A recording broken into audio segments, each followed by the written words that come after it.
Ready? Thank you, Cam. Watch. Oof. Yeah, yeah. Oof. You always say things right when I go live. Um, Well, maybe you Here, should say one, two, three. We're live. I said we're going live.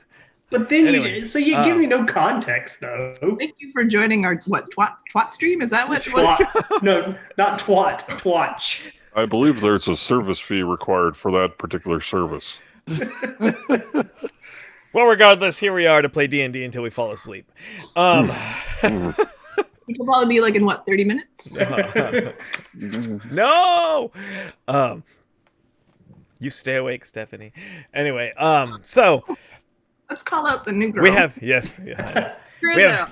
A sleepy bear earlier this night. Well, we have for anyone that is new to the stream and or I mean, if anyone's watching it all, and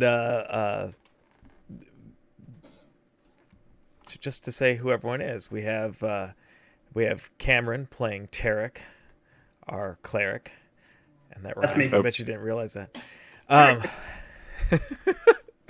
And we have Brian playing Leaf, our monk. Drunken monk. Yes, drunken monk. And Very we have important. Kristen playing our kobold sorcerer. With a 6-foot staff. Yes. And, Very amusing. And Saren playing our druid. You're just human, aren't you? Yes. Yep, regular old freaking human for the first time in any campaign ever. Except when he's a And, wolf. Yeah, except when I'm something else. And our new player, Stephanie, who's playing a Kalishtar paladin. Yep. Yep. So, where we ended off last time, which will be good for everyone to remember and for new people to hear, you guys had just asked where the treasure map you found went, and found a strange gnome that called the Cartophile, who had a special interest in the map you had, and realized it was like basically the missing link in his research he's been doing for like 20 years, and he immediately tried setting you up on an expedition to go, and was getting ships ready, and gave you a voluntold that was to join you and help you in your mission, which I will leave for now out of the stream until Stephanie's character gets to experience it in its full entirety. So, you guys, just to kind of move things along where you guys end up meeting each other sooner than later, it takes a couple days for the Cartophile to get the boat commissioned, to find a boat that's going to Chult, and in that time, Tarek wandered out for a day, did some errands he needed to do, and came back seeming, I suppose, satisfied. Every now and then he grumbles, "Goddamn dragons." It's just a nervous tick of his. We don't understand why. Dragons are so beautiful. And that one's also understandable why. I But don't know what it is with these guys and dragons. after a couple days, the Cartophile, whose name is Anaxi Zephyrs, in case you forget, Anaxi comes to you and says, "I've got the boat ready. It's just go down to the dock and look for the cold shark." It does fly through air, right? Sure. Oh, okay. You totally won't die. Yeah, that's normal. It's just like, oh, he's wishing us well. This good little metal thing as I casually rap on it with my shield as I walk by. You're the best. I think that means fuck you. can't even be rude. We still at the gnome's place? Yes. Okay. Although he Back says at the the boat's. He does say the boat's ready. Shut up, Alexa! I didn't ask you anything. Tarek's carrying a big wooden crate as we head to the ship. Before we leave, are we leaving just going straight there then? Oh, I Well- actually just thought of something real quick before we do actually leave the town. Okay. We have a lot of knickknacks in our bag of things that we've picked up. And I added it all up, and it's almost 1,800 gold worth of stuff. Earrings, goblets, that jade frog with the gold with the eyes, golden eyes, an eye patch, a gem encrusted eye patch. One-eyed Do we wanna- Willie. Do we want to go ahead and sell any of this stuff before we leave? On the note of knickknacks, do we have anything that I might use for more effective? For what? That I might use for more effective combat. Well, we have that we have a battle axe, and I think that's it. Oh, that's not really a me item. We have a scroll of silence and revivify. Do you need any gems for spell casting for components? Let me verify, but I don't think so. Because It's I not don't actually a think druidic thing. we have some diamonds for casting like revivify, which I have now.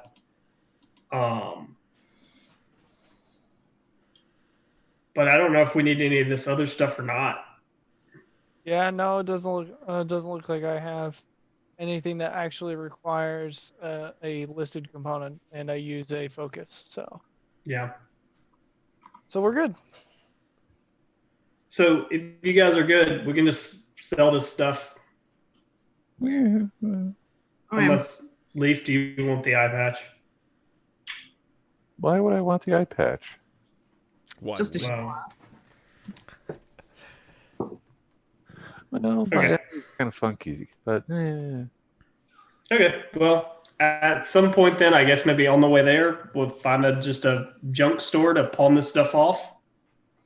Is that doable, Matt? Yeah, that's fine.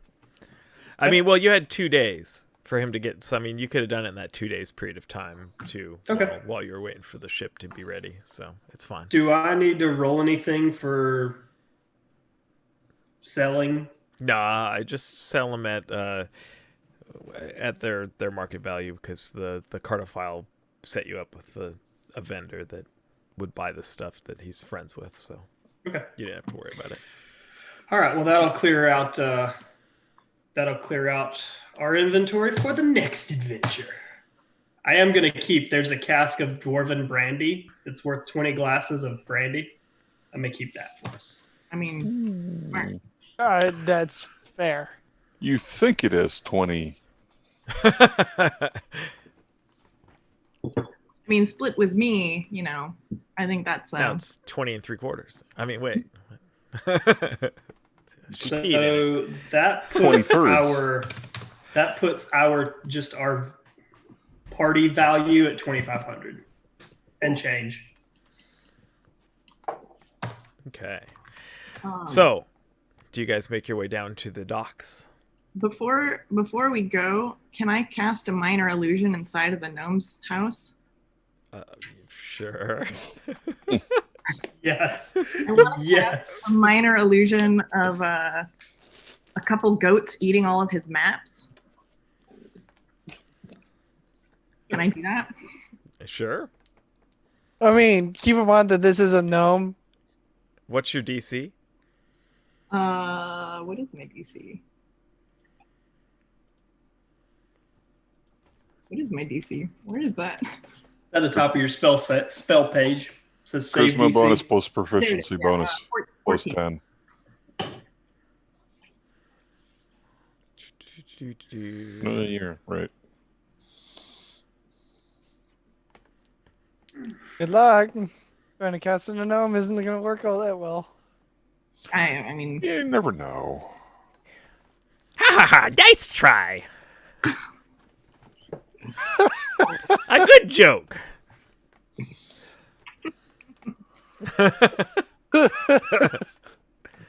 Yeah, gnomes get advantage on. No, Kinda stuff. gnomes have advantage against fucking magic. Yeah. like, like All right. it's really hard to hit a gnome with magic. Yeah, The only thing that's actually harder to hit with magic is freaking Veldakin.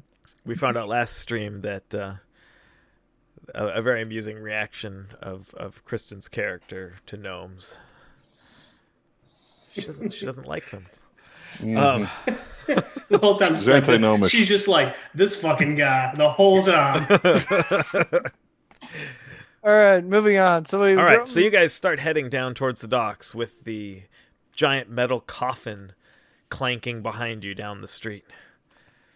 Which is moose on its own. Yes, it Memory has verse. 3 legs. Come on, 10 Penny, Three. keep up. Yep, 3 Really? legs, and it walks vertically with the 3 legs underneath it. So Oh. For some reason I was like picturing it like horizontal, like those like Yeah. creepy like walking, like those animatronic what the fuck are they? You know what I'm talking about, the things that people like try to kick over all the time. It's like the military, like, or like a lot of like Boston University built they're The robot that Boston Dynamics built, Yeah. it has 4 legs, but still. Yeah. That's It looks- kind of what I was picturing. Huh? I think I know what you're talking about. Yeah. Yeah. Yeah. That's what I was picturing. It's like something like that, except a coffin. I just kept confusing it with like a walking pinball machine. Yeah, okay. I just imagine it having 2 legs, not 3. So it's just like if like a person was just walking kind of wide stance with no arms. yeah, Like human legs. Yeah, but like human legs coming out of a big, meaty coffin. human- I mean, he's strong enough to do that, but I don't think It's that would keep him actually- in very well. It's actually the subject's actual legs. Yeah.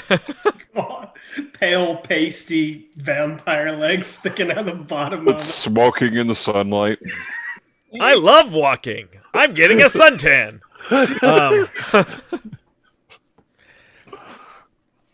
Yeah. So anyway, you guys start heading down to the docks then, correct?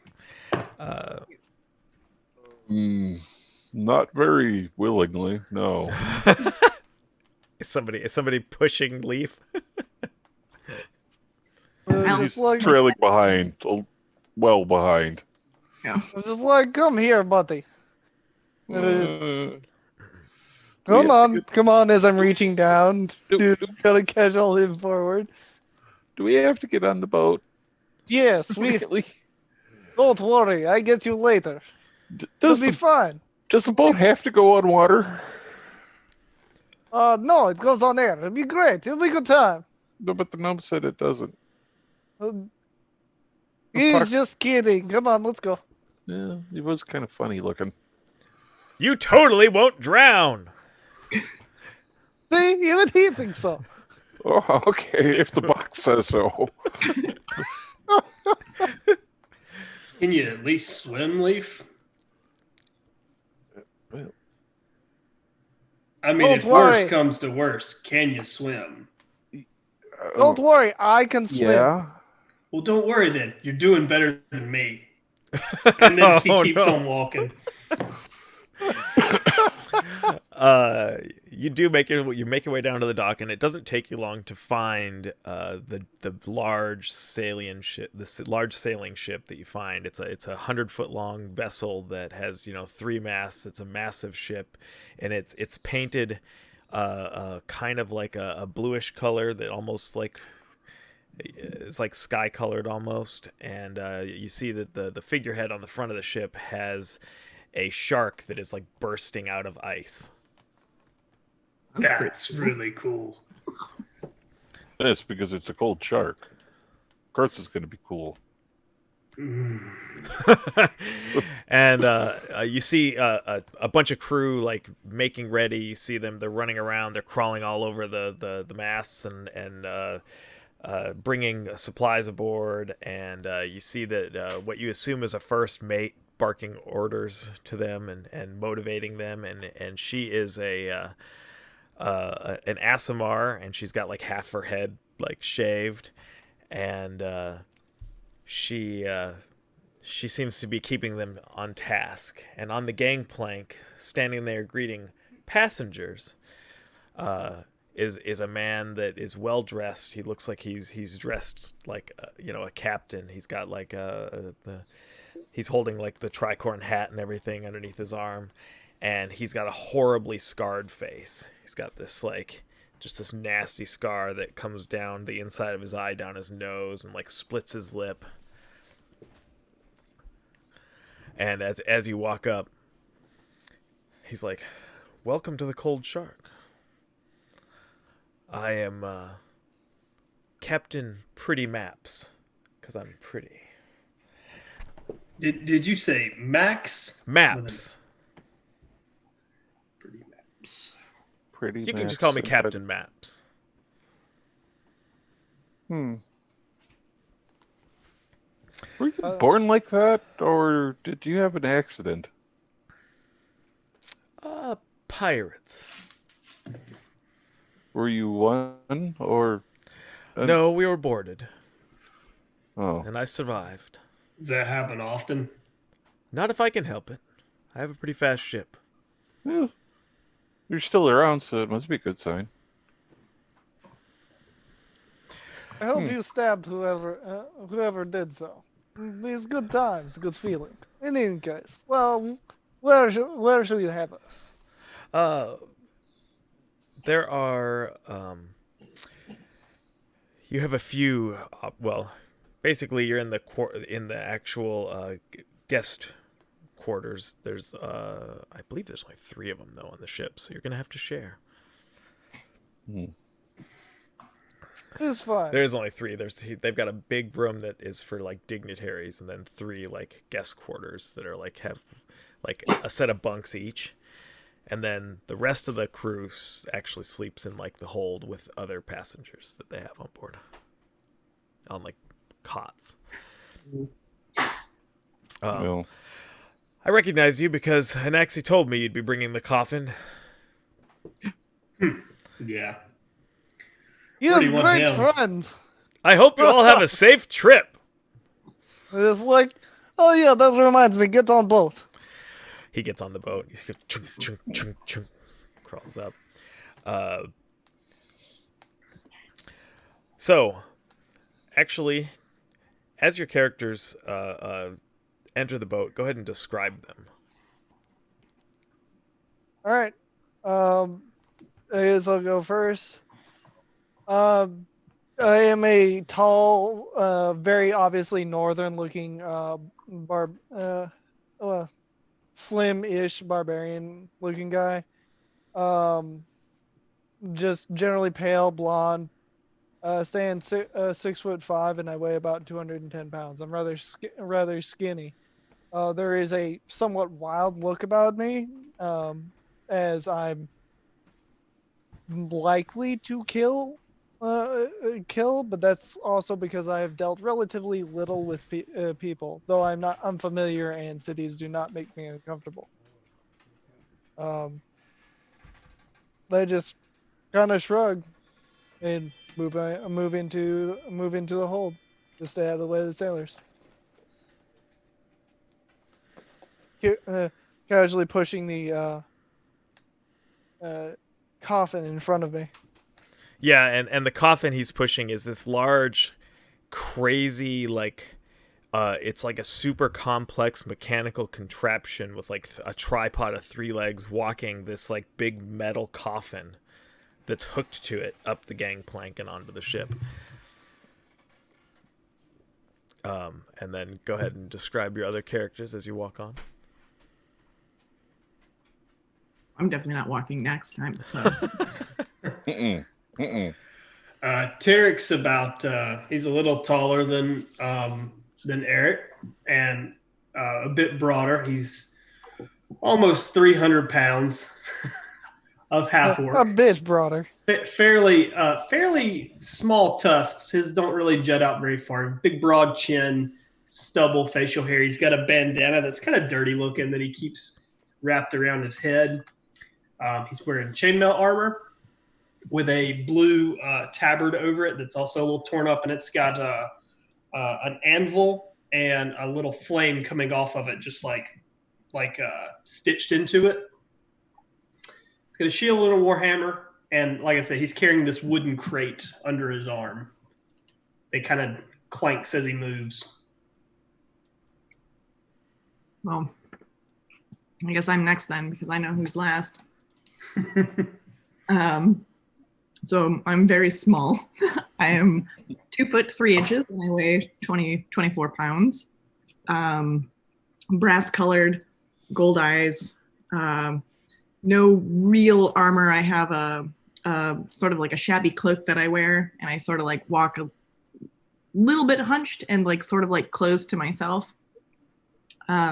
Except that I also have like this giant spider staff that's about, I think, what, like 6 feet. Yeah, you said you didn't want it shrinking to you. You want to carry this giant staff. I have a 6 foot tall staff that I carry, and the only real armor that I have are these gauntlets that I'm wearing. But yeah, so I walk in, very to myself, just kind of like looking around and like looking at everybody and trying to make myself continually as small as possible. Yes, and the draconic kobold. If that wasn't clear. Oh yes, there's that. And Brian. Well, do I have to Come on, Leaf, get up here. Leaf You'll enjoy it. Leaf is a rather tall, gray and brown, tabby-looking cat man. He's wearing sort of rough homespun clothing, not much. He's got a mace dangling from a belt on his right side and just has a simple backpack and nothing much else. But he also has a strange odor of some form of smoke that he keeps indulging in. And as he's walking up the plank, it's, where's the hold so I don't have to see water? Then he'll pause and mention to Vex, within earshot of the captain, that man is a sore sight for eyes. And try to find the hold. But he says it loud enough for the captain to hear. Because he has no awareness. The captain doesn't respond if he did hear. Mm-hmm. But he does respond to where's the hold and points you at the door to the back that goes down.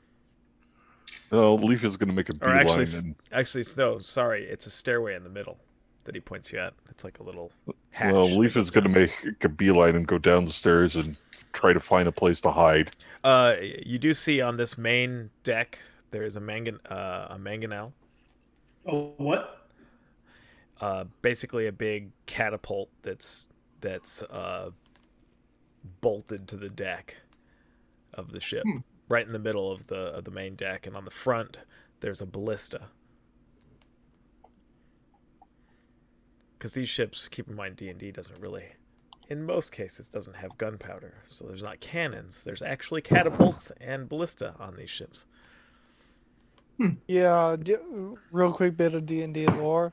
Most of the people who use smoke powder while it does exist, are regarded as insane because D&D's version of smoke powder It's very is unstable. It's magically powered. Oh yeah, keep in mind that when the spell plague hit about 110 years ago, relative to the time period of this, all of it exploded. All of it. Yeah. On the planet. Yeah. Hey, Justin. Did he actually get on? He did. That loser. So, You're so nice. He's one of my best friends. He knows what we're about. You'll see cannons, but generally not in use by anybody sane, i.e., basically pirates. You'll see them in use by pirates. He says he loves you too, baby girl. Hey, Leaf, if one of those ballistas shot at us, you think he could catch it? And Leaf then can't throw it actually back? hear you because he's gone. And you could swear, Leaf, with every movement you make below deck, you feel like the boat. It must be unstable. It's moving with you. It's got to be a lot. It seems a lot smaller than it actually should be. Oh, I shouldn't have drunk that dwarven brandy. And Leaf doesn't see this, but sitting on the forecastle, up in front of the ballista up there, is a figure, kind of staring out at the ocean. Go ahead and Stephanie, and describe your character. Saltoria is a not tall compared to anyone else except for the kobold in this party. Human female. She looks like a human female. She has brown hair, ashy brown hair that is braided, and gray blue eyes, but that's not important because nobody's looking at them. She wears chainmail, and she sits. I don't know quite what she's doing because I'm still new at this. But Well, she has a very exotic weapon over her shoulder as well. She does. She has. I didn't know it was an exotic weapon. Yes. She has a double scimitar. She has that sheathed on her shoulder back. It has a golden centerpiece and the blades with its not rusty, tarnished, and silver of well polished blades. So it's shiny. The blades are, but the rest is pretty tarnished. It doesn't look like it's in the best shape. In fact, her armor, none of it looks like it's in the best shape. If the blade is shiny, I probably notice it out of the corner of my eye as I'm trying to I'm following behind Leaf, but like not as quickly as he is, but like just trying to like, make my way to the room. And as I go, I probably notice your shiny blade. How bizarre is it to see a kobold or a cat person? They're They're common, pretty I think. well. No, well, I mean, No. in D&D, Kobold. no. Mostly common is human. Anything not human is generally less common. Like you're definitely like, I mean, elves are fairly common, dwarves are fairly common, but like half orcs running around in Neverwinter is pretty not that common. Yeah, There's probably half a few. half orcs are known. No, actually, in this region, half orcs wouldn't be that uncommon. Yeah, that's true. And then, But the a cat. half orc wearing the symbol of Morden's Yeah. super fucking weird. Yeah, and Yeah, that would definitely be a weird. kobold and a tabaxi stand out. Okay. You're forgetting Okay. the Kingdom of Many Arrows, by the way, which is why the half orcs would not be rare in this region. Yeah, Or unheard kobold. of. The kobold would be extremely uncommon, Well, they're probably common, just not running around in the open. and not being Or running stabbed. out in the open in a city, Yeah, and a Yeah. human city. and a walking coffin is definitely something you haven't seen before. Well, okay, so because I'm It's just like we're like the A team of D&D right now. We're so we're we got This the is a pretty crazy. bizarre sight. Who's Yeah. Murdoch? I'd say Kristen. Yeah, that's true. It was definitely going Kristen or Leaf. I can't decide. That one's a hard one. Yeah, but which one is face? Who's the best charisma? The kobold. I was gonna say my charisma is -8, so it's not me. hey The guys, kobold is I like to face. think I think if anybody, I'm BA. Yeah, that's probably true. Well, that means Um, Aaron's Hannibal. God save us. I'm just giving All him a right, cigar so- to chomp on. so I noticed this character, and I'm just like, Coffin, whatever your name is, I don't care. Go into thing, be silent unless called. And Come on, Tenpenny, and I'll walk I downstairs. hope to invite you all to dinner later. You better be yeah, quiet, or I'm gonna throw you off the boat. I'll throw him off boat. He is useful. I Besides, love he to might- swim. You love to sink. And I I'm walk going up- downstairs to put my stuff down, and then I'm coming back up. I walk up to this. Yeah, so I mean, you probably hear that because that when the coffin talks, it sounds like this tinny like voice being like yelled through an old time like megaphone, and it sounds like way too happy. And, Right. and so it's being like super polite and happy to them, and they're just being rude and telling it to get down below. Okay, so it's a talking coffin on while walking. Yeah. While I you're like it. talking. I likened it to like 50s admin. Yeah. Try the best Motorola in town. Yeah, exactly. It's very much like that. It sounds like this tinny, like almost processed sound that is coming out of this thing. Yeah, I walk up and I'm just like, you're not sailor. Who are you, might I ask? That's me, right? Yeah. Yes. Yeah. I'm Seltoria, is what I say back.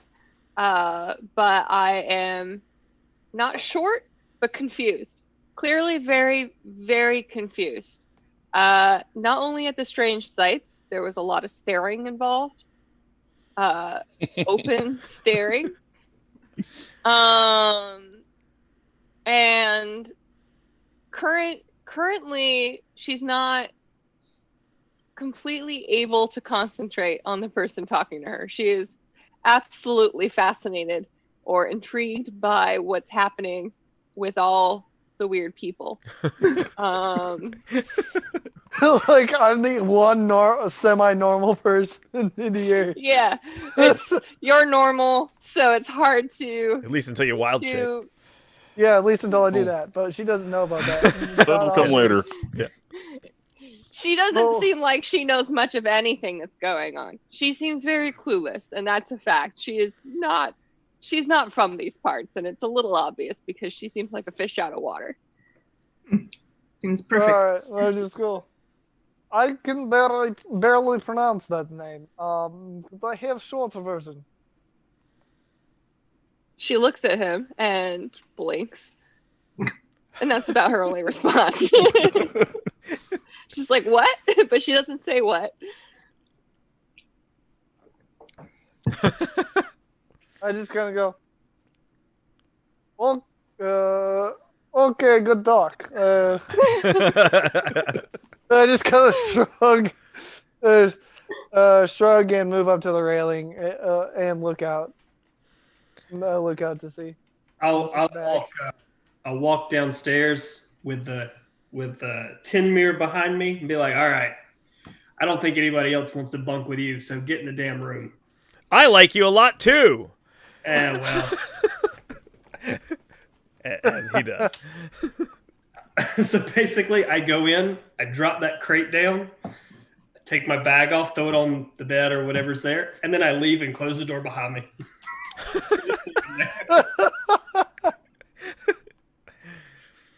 All I take is I take my hammer and my shield, and that's it. Do you shove him into the same room that Leaf ran into? No, I'll take him in a separate room so that nobody has to sleep next to him. Yeah, Leaf probably would have gone under a bed if he went into like a cabin room. Yeah. Probably, I was gonna say like Yeah. something similar, looking for like a small space that I can just kind of hunker in. Yeah, with There are Leaf, I plenty. had shoved my stuff onto the same room that he kind of went into.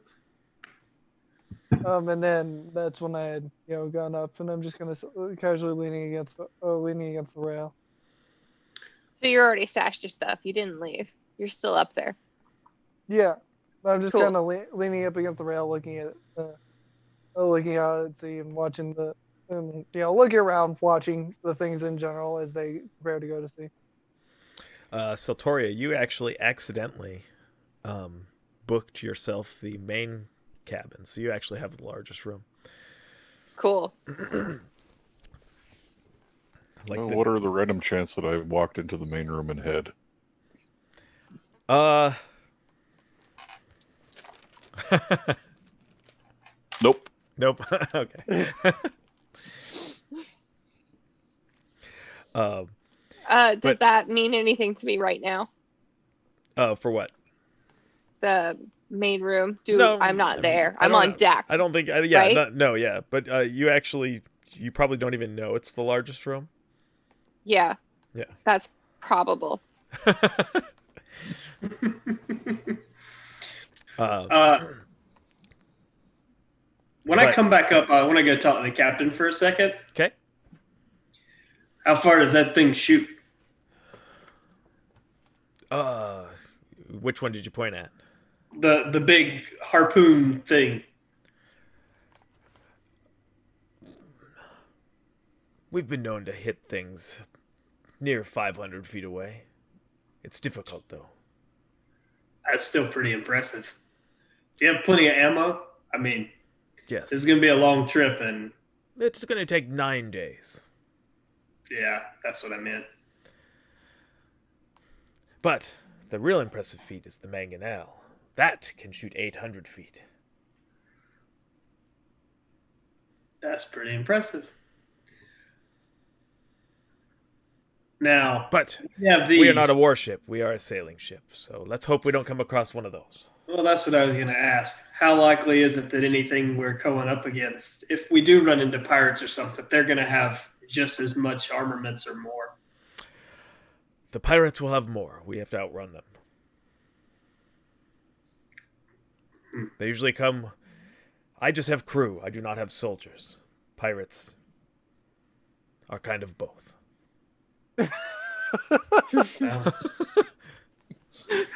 Kind of both. So, none of your men are particularly good in a fight then? I mean, they'll hold their own if they need to, but I mean, they know how to use the ballista and the mangonel. I mean, we try not to fight. We I try to understand. ferry but, people. You and- know, when the and worst run. comes to worst, I just want to be prepared.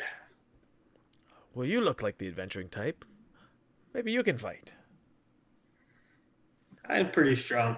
I hit stuff with a hammer, though. That's about it. If you need anything, and I'm not around, feel free to ask Angel for it. Is that your first bait? Yes. If you need something repaired or something's broken and you want to report it to the bosun, he's over there. He points at this like angry looking man that's just like standing like he's like just like staring like angrily at like something up in the sails, and that's Heartless Hook right there. And then where is he? Where's that little bastard? Ah, yes, the quartermaster over there. That's Wee Rat. And you see this little halfling, this middle-aged halfling running around, like, counting things. And down in the hold is our cook. You'll know him. Old damn dwarf. His name's Silver Salt. He says a dwarf. Yes. His beard is older than you. I definitely believe you. All right. Well, if you need anything from us, just let me know. I appreciate it. We're about to set sail, so feel free to be wherever you want. And he starts giving orders, and all the crew, they're all, you know, they're pulling up the gangplank, and they're getting everything tied down, and they're getting the sails ready, and you know, the quartermaster's counting the ammo and making sure that they have all the stuff they may need in case they have any kind of encounter. And he's like, we're kind of light on passengers, just so you know, and the reason is you know, we're in the winter months. The sea is treacherous this time, so it may be rough at times. Well, it's a good thing I don't get seasick. And Did you speak loud enough for me to hear? he wasn't whispering or anything. Like it's a good thing. Where were you standing, I guess is the question. up near the bow where the bliss or Make a Where's- perception check.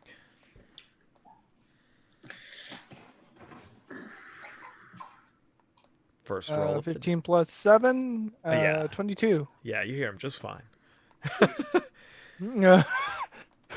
Like, yay, wisdom-based rolls.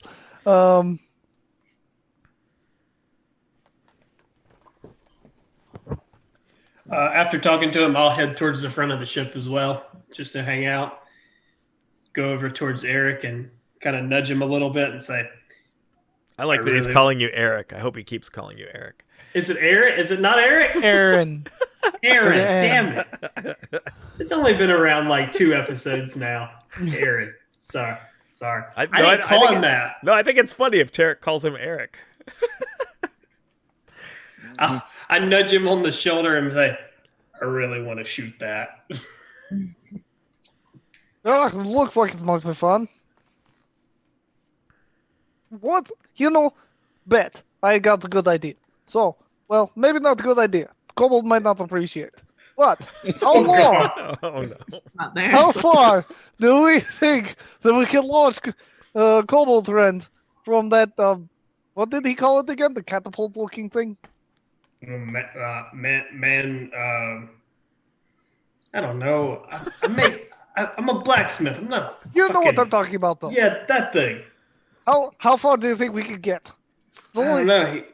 He's very light, but I don't think he flies very well. He's not very. The word that he makes, he fly well. Well, I mean, Fortunately, She- the kobold can't hear that she's been Oh no! misgendered. I was gonna say she doesn't have a lot of mass, and if the wind hit her just right, I imagine she'd go flying for a little bit and then just go woo. It's just like, would be a fun thing. Maybe when I can shift into bird, I can have good launch method. We should try it at some point. Not now. Can't do that yet.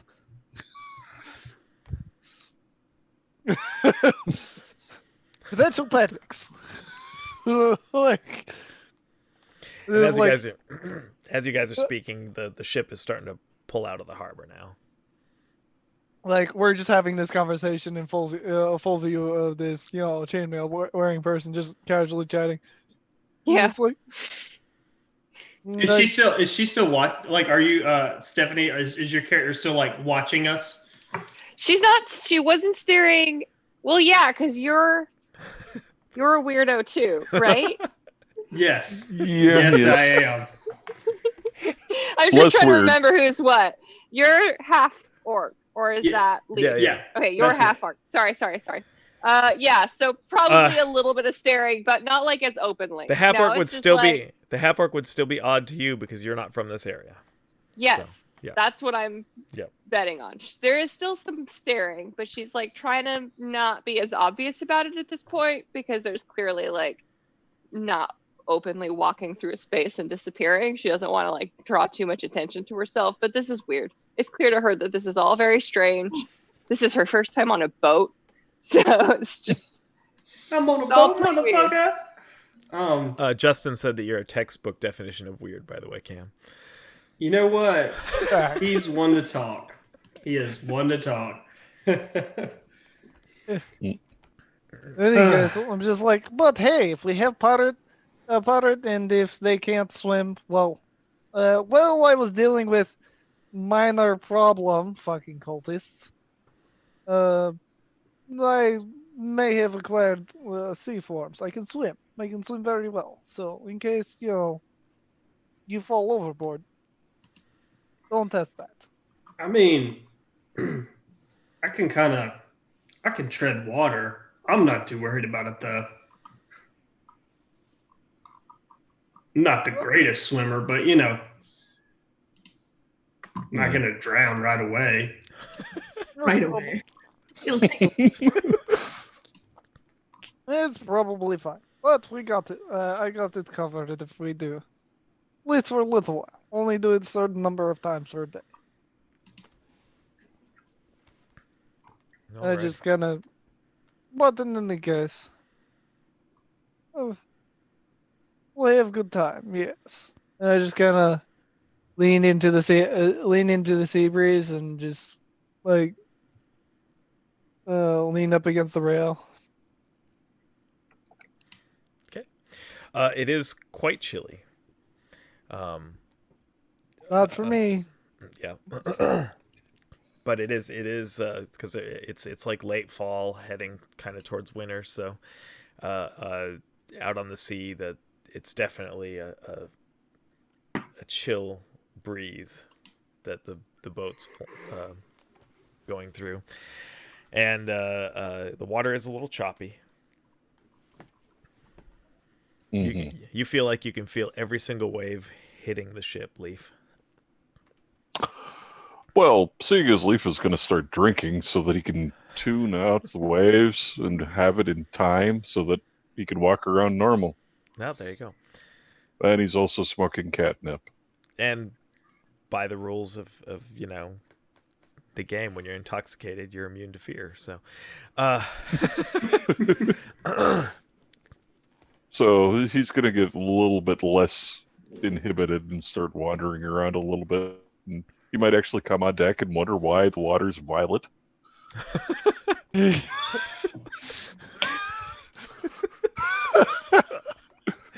But he's sort of stepping around and just looking at things and just absolutely obsessed with the Mashno, and he wants to play with it. When you start messing with it, like one of the crew members is like, "Hey, now, just don't mess with that too much." How does it work? He kind of looks at you and he's like, "I can't tell you."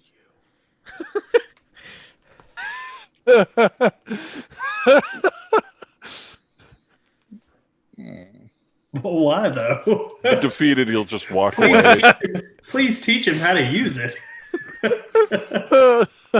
But meanwhile, like being from like the deep north, like the spine of the world north originally, I'm not altogether that affected by the cold. And I'm just kind of sitting here like, I think if Brian does not get a Captain Jack Sparrow moment where he's like, "Did everybody see that? Because I will not do it again." If he doesn't get that during the 9-day trip, I'm going to be a little disappointed. Errol Flynn dagger down, sliding down the sail, something cool like that. You'll find him one day up in the crow's nest for no apparent reason, and he doesn't know how he got there. God. If it's cold, Seltoria probably went inside, and she's not. I mean, she doesn't like being cold very much, so she's just like, "I'm out of here." Probably went to try to find her room. Okay. Make an intelligence check. Okay, you guys have to tell me how to do that. Just roll a d20 and subtract your intelligence modifier. Which No, is, not subtract, add. for her, it's subtract. Oh. I don't have very good. You and me were the same. I got a 2, so Okay. I got a 1. You weren't really paying attention to where the captain said your quarters were, and you do wander into one of them, and you see the big coffin sitting there. I was just about to say, after being on deck for a little bit, Tech's gonna go downstairs and get like a cloak or something. So I really hope like I got down there about the same time. And yeah, as you're walking down the stairs, you hear it go, "Hi, you should let me out." To me. Yeah. To him. To Yeah, me. yeah. Okay. I'm startled, so I don't jump per se, but there's a step back. There's a step back involved. And then I'm like, "What?" You should let me out. It's dark in here. Do I get there in time to hear this? I think you hear "in here." What the fuck? Saltoria's like, Speeds up his pace. Saltoria reaches for the door because it sounds like a bad thing, and she's not for bad things. She likes good things and people being okay. She doesn't know it's a coffin. Well, she knows that voice. As she a knows paladin, that voice. yeah, and as a paladin, you actually can. At this point, you can actually sense like evil a little bit. Like you can smell. Oh, is it an evil coffin? You can smell it, and so you smell that this thing is evil. Okay, so I don't reach for the door then, because I don't know that before. Okay, so I'm like, I shake my head, and I'm like, If you let me out, we'll have dinner together. No. Absolutely not. no.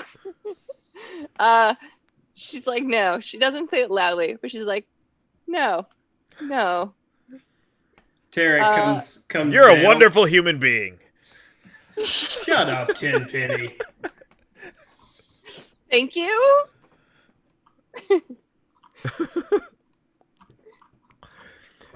But Yeah, the so- person comes.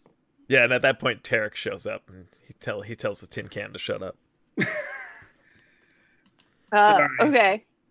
That's our acquaintance. His name's Tinmere. Tinmere? I don't remember. I call him Tenpenny. You know, like the nails. And then he starts rummaging through his bag and getting a cloak out of it. I call you Tarek. Tarek laughs. Saltoria is stunned a little bit, but she's still standing at the doorway, clearly rudely. She probably shouldn't be there. But she's just staring at Tarek, and is like, that thing is evil. Yeah, it is. Okay. He's a vampire. He's trapped in there though, but I don't think he can get out unless you let him out, or at least that's what we were told. Okay. We could have dinner. And that by that he means you're gonna be dinner. Okay. I take my hammer as we're standing there and I bong. That's the nicest thing anyone's done to me today. and that's all you're gonna get today. Trust me. As we walk, I say, "So I am Tarek, by the way. Nice to meet you." Nice to meet you. I'm Saltoria. She's clearly a little flustered. And you're actually in the room next door, Vex, so you hear this stuff happening as well. You heard the coffin trying to get out. I crack the door open and I peek out and see them standing there, and I'm sort of hesitant about this. What is this? Who is this new? Because you appear human, right? Yes. Yeah. Fuck that ish. I'm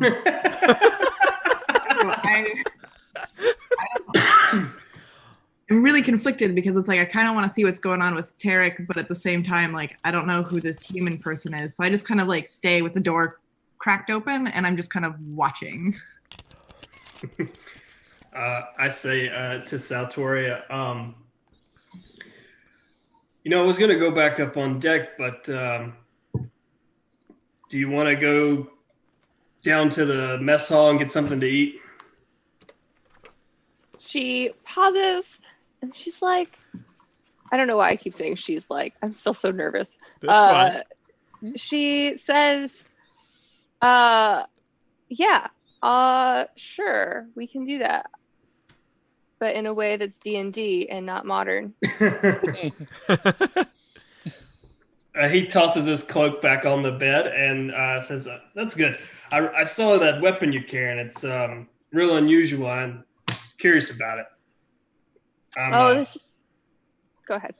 I'm a little bit of a blacksmith.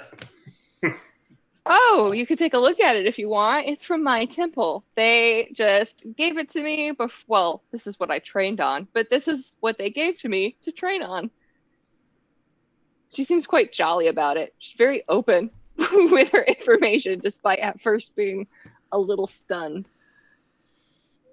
Why don't we go into a bigger room other than this little hallway right here?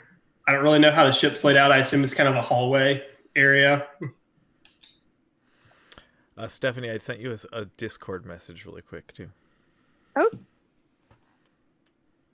She got whispers. oh, interesting. Saltoria pauses again, looking like confused, but also blank. Not like she's lost for a moment in her own thoughts. She even stops walking, if they were walking, I believe they were, Yeah, sure. at this moment, and glances behind her back at the room that they left. However, that's brief, and she continues on following. And responds with, the mess hall should be big enough. You can look at it there. Yeah. Yeah, the mess hall. It's not really a mess hall, but it's a room that has a table in it that's like kind of like a picnic table with multiple chairs down the side, and the cook is in there actually. Seems to be whipping something up, and you see it's this grizzled old dwarf with like a big bald spot in the top of his head and a beard that comes down to about his belly, and it's all just white. He's super wrinkled. As we walk in, I will say in Dwarvish particularly, I will say, "Hail, Silver Salt, and well met." He kind of like looks over at you, squints. You're a big dwarf.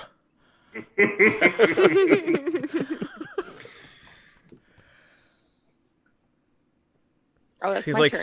he's still squinting at you, like shakes his head, just goes back to cooking. Is he a shield dwarf or a gold dwarf? Does it specify? Sure, he's a shield dwarf. I was just wondering because I was just looking at my background thing has the respect of the stout folk. Okay. And it just says you're well respected as a clan crafter. And no one esteems them quite so highly as dwarves do. Blah blah blah.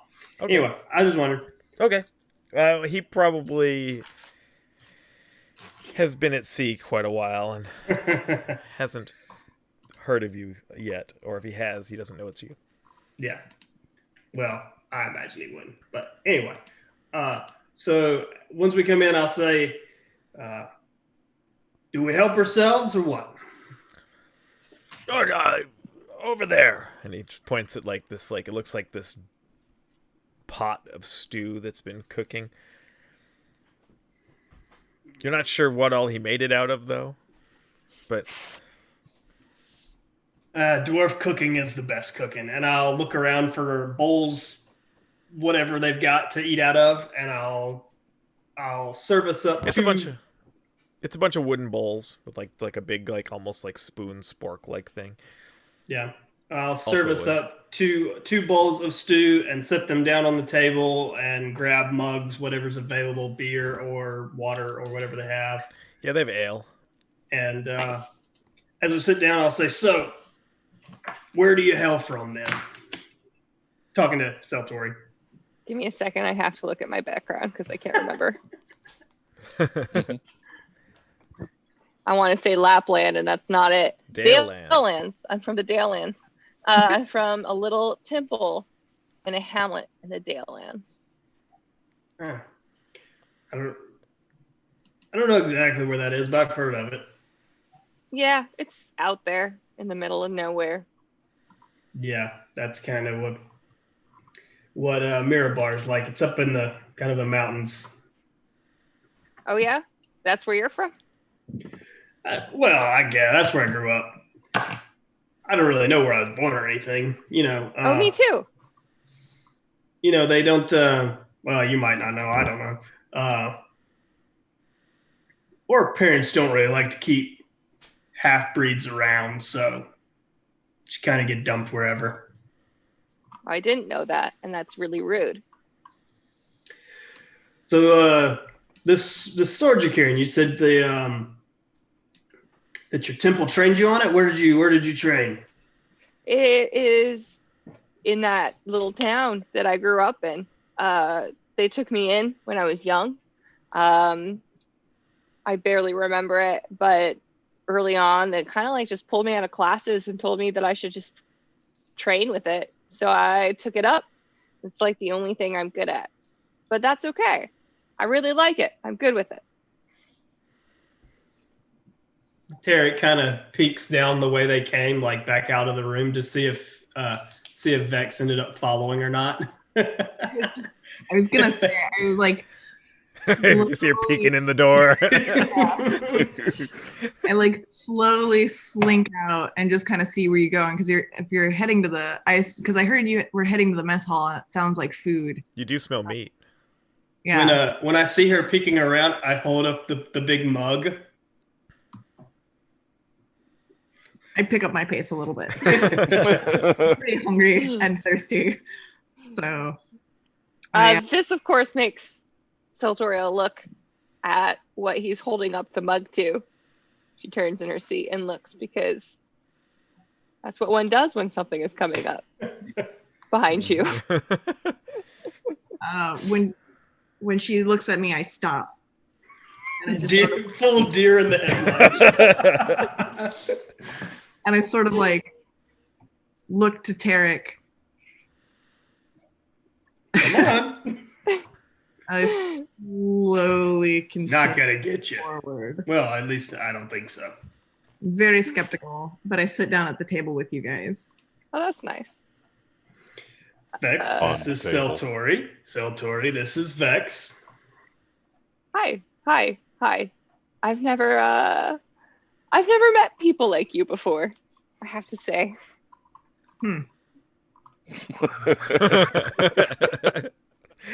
Hey, she's not a gnome, at least. God Yeah. knows what would happen on this boat if you were stuck next to him for 9 days. 9 days. Gnomes. I sort of think about this for a second, and the fact that like I'm a little put off by the way that she's talking to me, but at the same time I think, well, it's like, well, she's never seen one of me. Okay, I can deal with that. That means something to me. So I sort of loosen up a little bit. Did you get your food and your drinks? No. It's self-serve. Oh yeah, I go now that I'm seated and I see that it's self-serve, I go and get myself some meat and beer, or ale, I guess.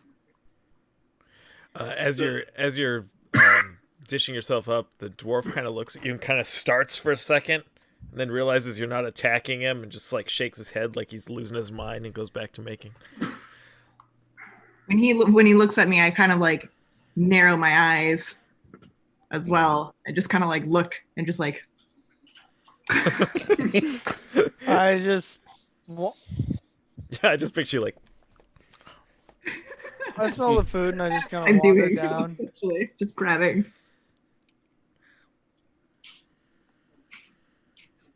And then So, as he's taking big spoonfuls, so what do you do?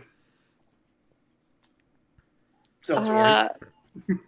So, would you, in this instance, say that you're a paladin, or would you just be like, I worship this church? How does it work? Do people know that they're like paladins or rogues or sorcerers? I've always wondered the same thing. I just go with whatever. Or you could say, however- just like a champion of your god. Yeah, you could say that. You could say you're. I mean, I don't really. It's up to you how you want to play it. You could really say that you're. Oh, did Cam just disappear? I'm good. You Hold on a second. disappeared. What's weird is that when you turned your camera off, it switched you to the middle place. Like you're in a different spot. Sorry. So now, I think it looks weird when I have to use my inhaler, and oh, that's so weird. so I turned the camera off so you didn't see me. It moved everyone around, so you're all in different spaces now. Whoops. Like the Brady Bunch.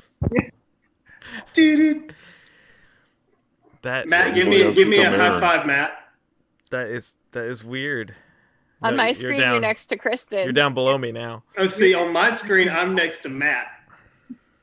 Kristen, if you put your hand up, Well, I'm looking at the To- stream. So. yes. Now you're high-fiving him as it points to my screen. Because now I've forgotten everyone's names.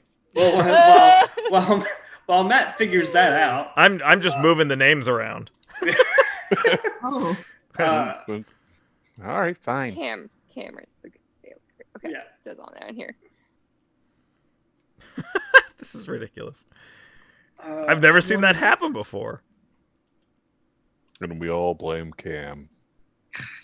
Dee-dee. And everyone got a different place, so you're all like not in the places you were in.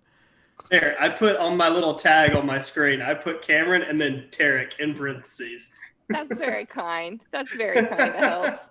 Oh, I remember that this character's name is Aaron. No, that's Eric. I am Aaron. Yes. It's funny though because Kristen's the guy character that's doesn't have a name. the guy that's been Oh, it's- training me, his name is Eric. So I've heard it all day, every day for like 6 weeks now. It's just the name. It's just It's the just in, go-to it's in my name. head. It's in my head. Okay, so things that we're doing. I asked you what you do. Right. That could be Um, smiting evil. That could be making toast. It doesn't matter. It It's could be- whatever you want to respond with. It could be you're protecting the innocent too. Okay, sorry that I don't know these things. No, right you're off the fine. bat. You're fine. Yeah. It's really your own players are choice fine. about what you want your character to do, like what she does. Like, Okay. there's no Okay, right or wrong I think answer. I know. I'm a knight of the Temple of Timora. That's what I do. I fight evil. I travel the realms, but this is the first time I've been traveling. So you've traveled a realm. Yeah, I guess you could say I'm a beginner. Well, we're not that far off. Oh, okay. Man, how long were we in Fendelver, Matt? It was really only like A week. a week. Yeah, and then our trip to Neverwinter, and we were there a few days. yeah. But yeah. So about 3 weeks ago, I took was it. just. It took us a year to play that week. Well, you know, we all start somewhere. 3 years ago, I was just a blacksmith. I'm still Okay. kind of just a blacksmith. Not much has changed. Okay. Yeah. Yeah. I don't know. How long would this journey have taken me? Do you know? It was a long time. Like, yeah, you Yeah. like it was. I think that you were actually on the road for like several months, 6 to 8 months, just That's what I was wandering thinking, too. around. Yeah. Yeah. yeah. There was probably a lot of wandering too. Just like not really being sure where we're going. Yeah. But you had some fun adventures, as you know. Yes. I had some little mini adventures. So yeah, I started on this within this last year. Time has really melded together though on the trip. In fact, this is the first time I've really talked to some people. Why is that? He's still scraping the bottom of his bowl at this point. I've just been busy. You know, I talked to the blacksmiths, and I talked to the shopkeepers, and I talked to inmate people, but I don't talk to other adventurers. You talked to a little boy. What do you do? I have talked to a little boy. I did talk to a little boy. Yeah, the kid stole from me when we first got into town. Oh no, what happened? Why? That's rude. Yeah, he was poor. It happens. You do what you got to do to survive when you're, It's a good point. It's a good viewpoint. Well, no, I'm just like I said. I learned a trade as a blacksmith, and I've been serving Morden for a few years now. Although this is the first adventure I've been on. What's your adventure been like so far? Dragons. Dragon. One dragon. He wasn't very friendly. I mean, I just No. don't. I speak up at this point. I just don't think that we were probably we weren't worthy of the dragon. I mean, which is really the that's the shame there. Dragons are supposed to be super smart, right? They're so Very. That's part of the problem when they're evil. Oh, I was an evil dragon. Well, I mean, you can't judge a book by its cover. I understand that, but typically, Can I say I've wandered down in the middle of this? Sure. It's just like, but typically when they try to breathe poison gas and kill all of you, they may be considered, at the very least, not nice. yeah, he's got a point. and the worthy will survive. Typically, the chromatic ones, they're not very friendly. And this one was green. But the metallic ones, I've heard that they're all right. Yeah, I've heard good things about them too. Have you ever come across a dragon? No, never. I've only heard about them. I guess I'm lucky. My entire trip, I haven't seen any dragons. I don't know if I would call that. Or unlucky. Yeah. Could have been unlucky. I was just thinking that. I think it'd be beautiful. I've heard really pretty things, as long as I guess I didn't get my head chomped off. Yeah, you gotta watch Chopped out for and then that. chopped. Chomp, Did disembowel. you kill it? Did you kill the dragon? No, it ran away, and I'm Oh, really, that's good. well, sure. Oh, you wanted to kill the dragon. I didn't think that I because mean, at the she time, I didn't. We were just trying to get it to leave unintentionally. Kind of got sort of tricked into going there. I knew it was a bad idea. whose idea was it? He looks at Vex. There were cultists, and they wanted us to go with them to meet the dragon. And many of my friends here thought it was a good idea. I mean, I still don't think it was a bad idea. You almost died. Sort of just snort. and Leaf ran faster than I've ever seen anyone move. And if it hadn't been for that old man, we would be dead. He saved our asses. Wow. Great adventure, it sounds like. I helped a kid find some beans. Saved his beans. That was my biggest adventure, maybe. So I feel Well, it's kind of hard to top a dragon as your first adventure, Yeah. so don't feel bad. yeah. It's not something everybody needs to shoot for on their first time. If it hadn't been for that little mishap, we wouldn't have, more than likely. Honestly, it Okay. sounds like you guys kind of have bad luck. Yeah, there's that too. We have that. We also have dumb. Dumb and luck. They're supposed to be together. They're not. I assure you, they're very much not. Not working out quite the way that you had hoped. Well, we live through it mostly, so like half of one, half of other. Well, I don't know if this is important, but my goddess is the goddess of luck. So maybe that would be helpful for you guys not to fight dragons. I don't know if you want to fight dragons. If you want to fight dragons, that's one thing. But if you don't want to fight dragons and maybe have better luck, I don't know. I don't know why I'm here, but this could be why. You're welcome to come along. The more the merrier. Maybe we almost die less.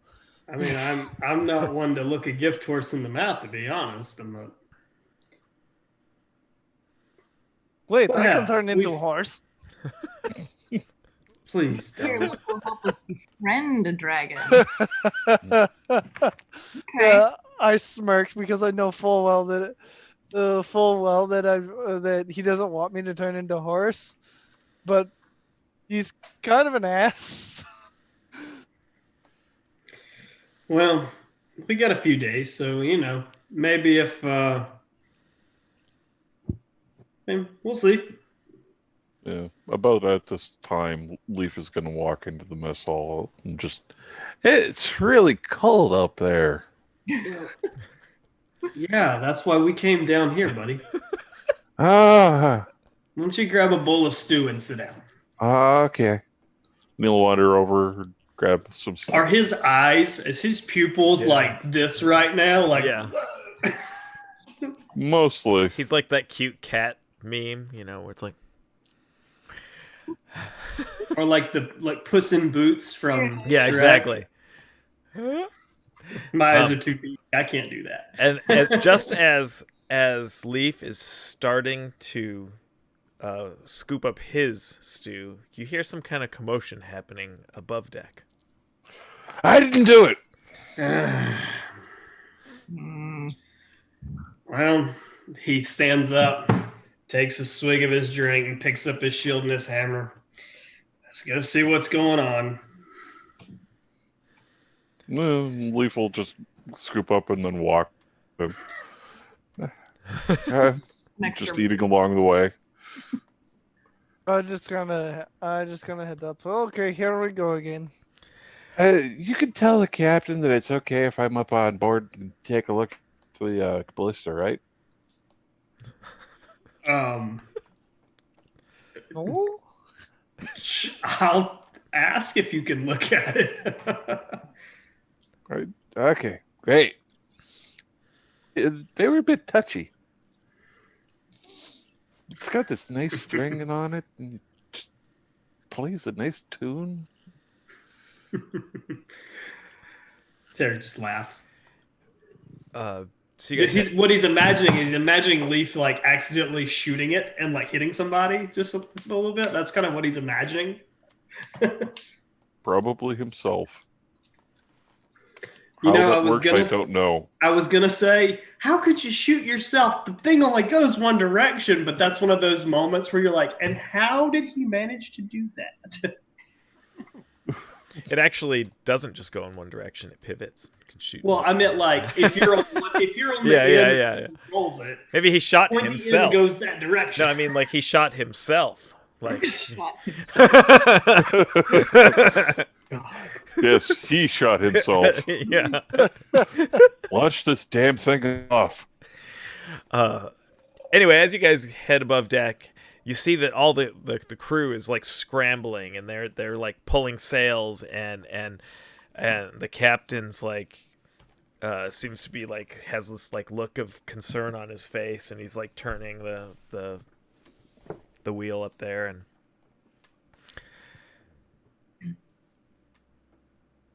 and you look ahead of the ship and you see that there's a fairly large island in front of the ship.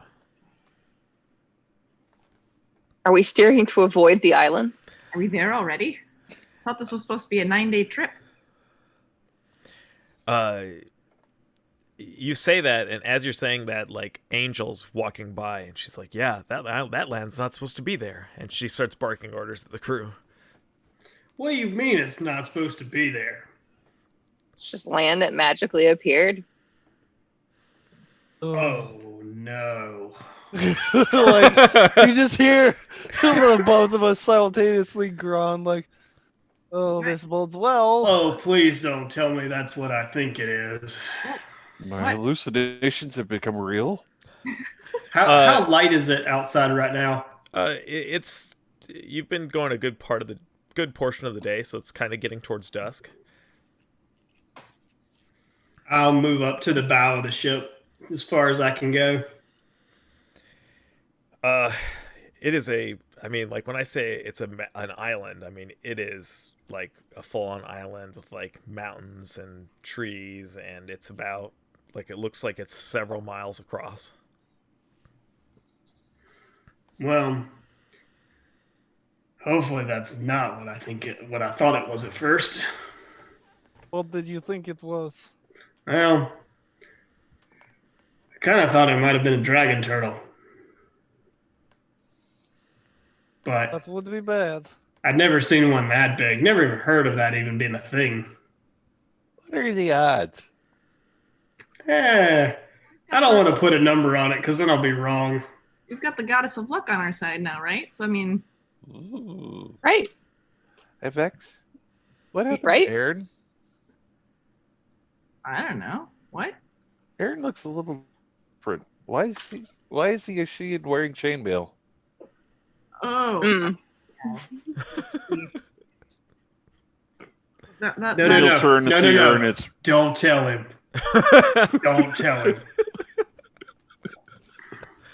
just shake my head. I don't know what to say. I look very confused. Very confused. I'm just not commenting because I find this entertaining. We'll explain that situation to you in a little while. I don't But, think I've been introduced to Aaron, right? So I also just don't know who. No, He's the Who's one that talked talking to of? you first. Yeah, was- but he didn't say his name. Oh, yeah. He just, so right. So They he's just, had like, that, they just had that walk-up awkward conversation. yeah, You were just like, yeah. yeah, just like really distracted by what's happening around me. And I definitely didn't introduce myself below decks because we got interrupted. Right. He's So just this walking character's by like- and talking as This guy. So Saltoria goes, "Who's Aaron?" 'Cause she doesn't know who she just got compared to. wait, Ugh. that's not you? What? Who? Who me? Aaron! What? No. Who's Aaron? Uh-oh. Huh? Meanwhile, Who I'm are just you? kind of sitting back, leaning against the railing, going, just like quietly amused. Can I hear him snickering? We'll try this perception thing. Nope. Like I'm dying, fucking. X, Aaron's lost his mind, including being. Oh, wait. I help him out. I can't. Like that's not it. That's not Aaron. It's something else. Oh, You can What- see from where you're at now, you can see that deeper inland there's some like ruined temple of some kind. Long overgrown. It's not, I mean, like it's or long crumbled. It's a fairly barren island now. It looks like there was once more here, but it's all like kind of an alien looking landscape with like petrified trees and So is the captain then trying to, like, are they trying to like figure out, like, slow down so that they can dock? Or are they trying to like change? they're changing course because this island is not supposed to be in the middle of it. You can see there's a lot of confusion, like wondering like what the heck. you're telling me. And and you do see like figures rising up out of the water near the shore.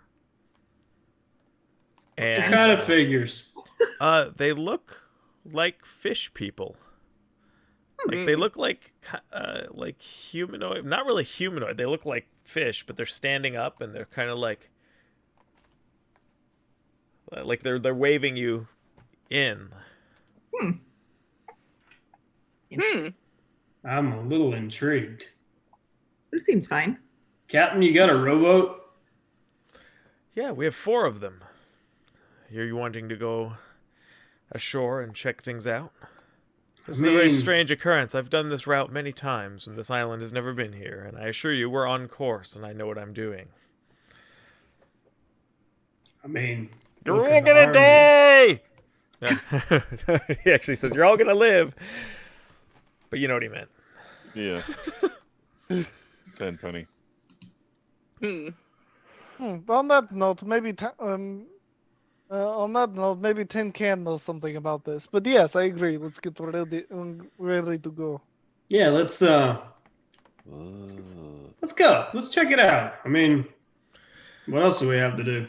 Very Is well. the ship gonna leave without us? Nah. All right. All right. All right. I will though, while he's like getting the rowboat ready and everything, I'll go down and go talk to Tenpenny. Okay. Oh, I was going to say, is the ship going to leave without us? It depends on how many charisma checks we fail, Yeah. which is a lot.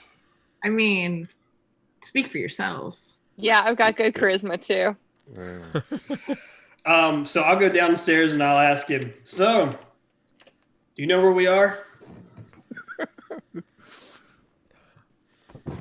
I'm in a room! Yeah. And you're about to be in the ocean. I like you too! You know what that temple is out there?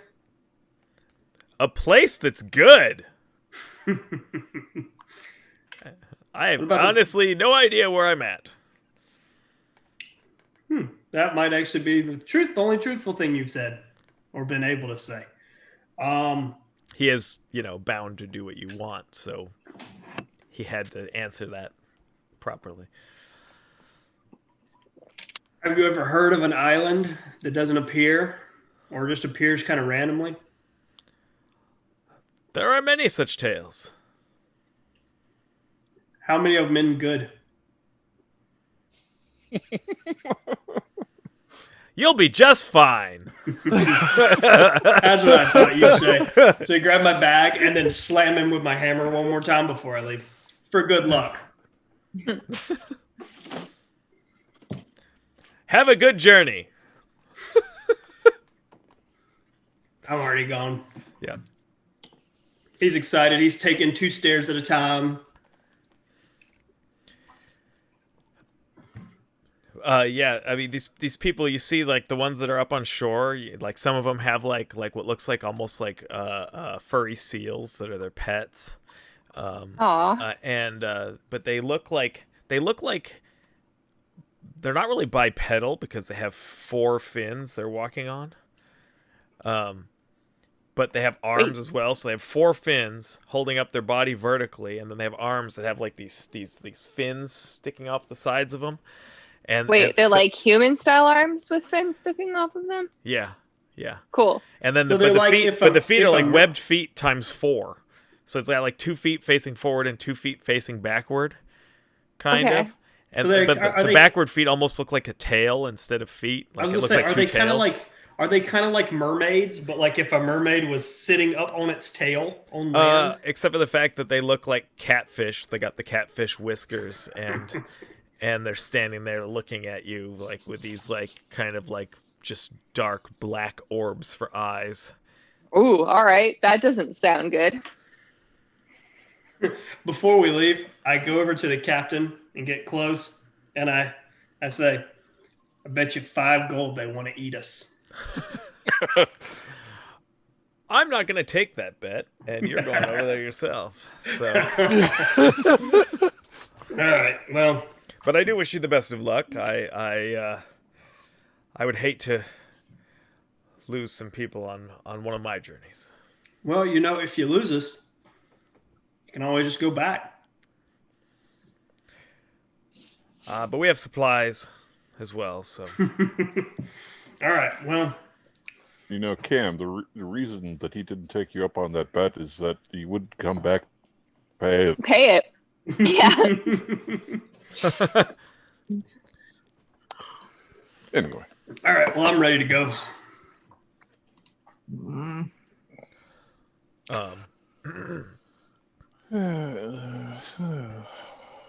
Yep, I am too. What is our plan? You see that it looks Go like see what they want and it hope looks that like there's something there's- valuable they can give us. it looks like there's about 20 of them gathered up on the shore. I don't know. They don't look like they maybe have anything good, but But they seem like they almost have smiling fish faces. They're all just like, like dolphins, how they just have like a permanent. yeah, Right. yeah. It's like this like permanent, almost smile look.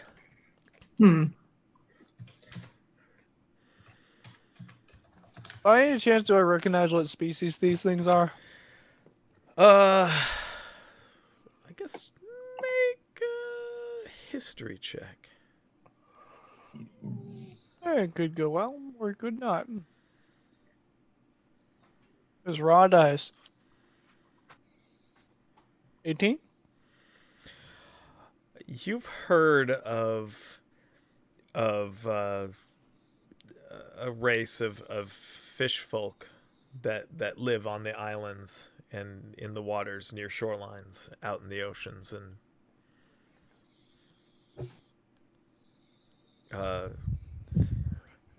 and you recall that they're called Locathas or Locathas, I guess could be pronounced that way too.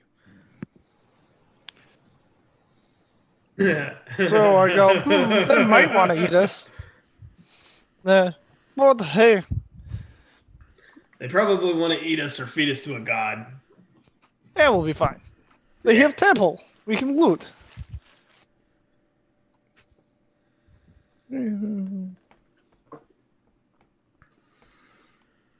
Okay. Load up and row out. Alrighty. We'll curl up into a ball on the boat, on the dinghy. Okay. You guys all they have like hoists, you know, so the there's 4 rowboats on deck, and they actually like have like, you know, they can hoist them down, and so you have multiple crew members like pushing it down, and then they just lower a ladder and let you get into it afterward. And there you go, you're in your rowboat. Okay. They weigh anchor and Have the kobold row. You get the left side, I'll get the right side. well, if you remember, she's stronger than most of you now. She is That's stronger why than I all said of us, have her- I Oh, fine. think. She starts rowing and the boat's like moving really fast. You have no idea how this little tiny, scrawny looking thing seems to be like pushing the boat forward so quickly. Manipulating a giant oar in Yeah. comparison. There's definitely Okay. something different about this small little creature that you notice, Siltoria. Yeah. Just a little bit. As you get closer, you hear the fish people. They're like, "Welcome."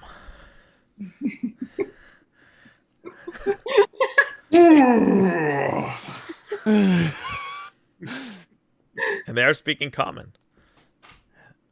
And they say, "It is great that you have come. Our master needs more people to meet." I knew Oh, it. I am immediately put off by this. Who's your master?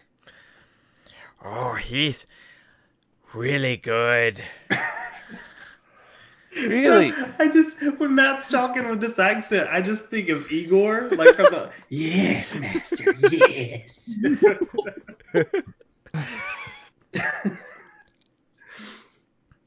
I got it from somebody named Abby. Abby who? Abby Normal. Normal.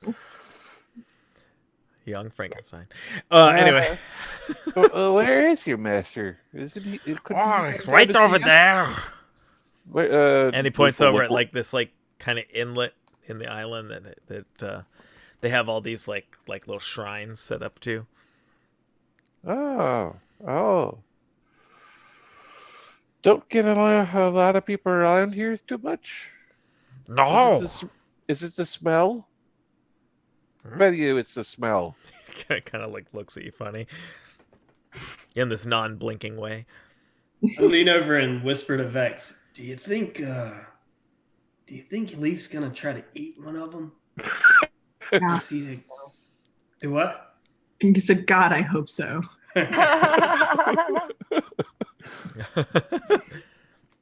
I don't like anything that's happening right here. I'm really skeptical of this. But It's they're all kind of definitely a trap. like surrounding 100% around you, it's a trap. and they're all like, Yeah. come, meet our master. That seems perfectly legit. Let's go see his master. You just want to get I'm off just the boat. shaking my head. I'm just like shaking my head only a little bit. Just like, what have I done? This is how we get in trouble with the dragon, but this time it gets to be my fault. So I'll hop out. Well, I'm assuming we already got out of the boat. at this You do point. notice as you get are you heading the way that they're Oh, do they want us to just like start heading that way? take Yeah. the boat that direction? No. They'd start like trying to lead you like towards the shore on land. foot. Yeah. Yeah. Okay. Yeah. I'll go. Shit. Fuck it. As you get closer, you notice that there's more and more visuals, like drawn things that look like tentacles. Oh, wonderful. Cool. Hmm. Hey, Vex. Yeah. One that kind of looks like a gaping maw. I'm not sure, but I think they're going to sacrifice us to a squid. This is bad. This is real bad. Real bad, guys. Yeah. Yeah. I mean, you want to go back? I mean, I don't really want to be enslaved to a bunch of fish people. Nah, I don't think they're gonna make us slaves.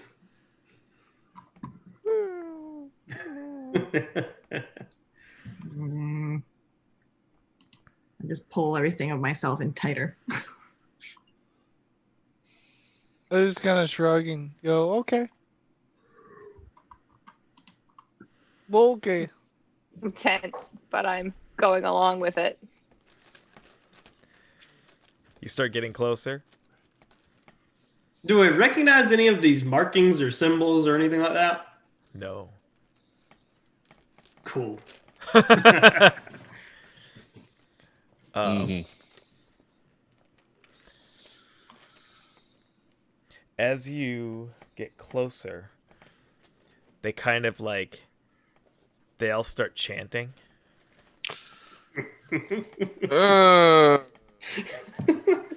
Yeah, no. Leaf is going to leave. No chanting. She's nope. I'm done. No more. I Had enough with the meditation and the mattress back at the monastery. Like two of them start like kind of surrounding you, going like, "No, you must serve our master.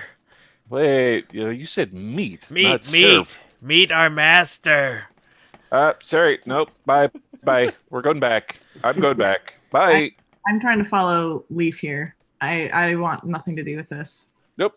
I'm entertained at this point, and I'm like, yeah, it's a good point. We leave now. How far does it look like to get where they're wanting us to go? Maybe another 100 feet or so till the edge of the water. I'm not thinking we should go in there.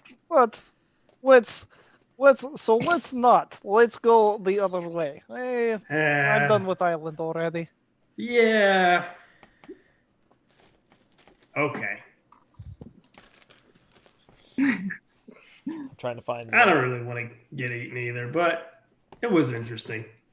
Do you think it would have been worse to serve their master or be eaten by their master? Tarek, Depends the on the same master. thing. Sometimes Probably. it's both. Tarek, you hear a voice in your head. Oh, you want to stay? And I need you to make a wisdom saving throw. Oh shit. 19. You feel this pull towards that area, but you shake it off. Yeah, fuck this. And, he's got it. So I don't know if you've ever watched Vikings, but they have those big round shields, and their weapons. They keep their axes kind of pushed down behind it. So he pulls out his hammer from behind the shield. I also need you to text me your character's greatest desires. Okay, that might take me a second. Oh, you know what? I have an ideal. Okay. And that will be a good one.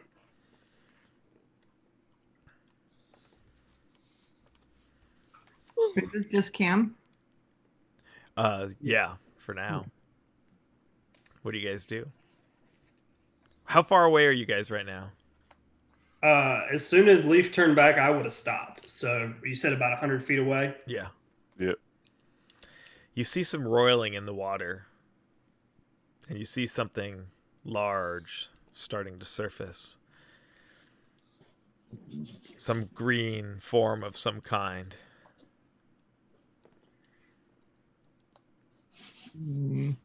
I really don't want to know what that is. Unless it's a dragon. Is it possible it's a sea dragon? It's possible. Possible. Not This likely. this head like kind of comes up over the water, and you see it's got 3 eyes, Not like- a dragon. like in a line up its head. Mm. And Aaron, I need you to make a wisdom saving throw as you hear in your head. Yes, stay. All right. Well. 26. All right. You also kind of Fucking feel druid. this kind of pull for a second, and you also shake it off. I'm just like, this sounds like a whole bunch of fuck no. Yeah, but I have a bad feeling about this all of a sudden. I'm also drawing my freaking drawing my shield. I'm just like, I suggest getting out of the way. As I glare at the nearest. And I also, by the way, need you to send me your greatest desires in Discord. Your character's greatest desires. I want to be the very best. Okay. You start hearing in your head, Tarek, about how if you stayed on this island, you could get that he would lead you to that.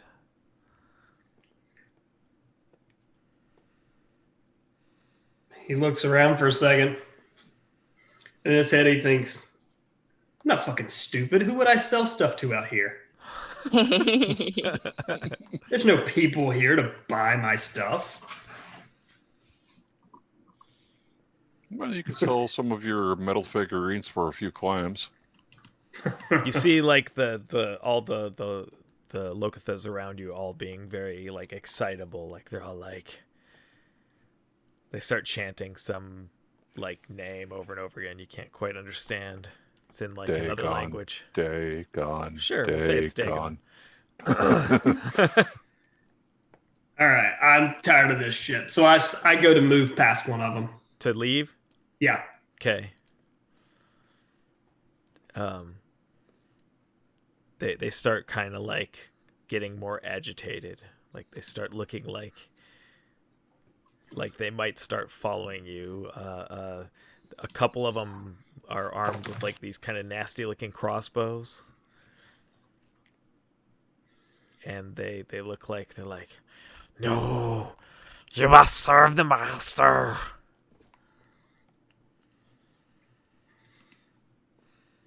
You said meet the master. Yeah. You need to get out of my way. So what do you do?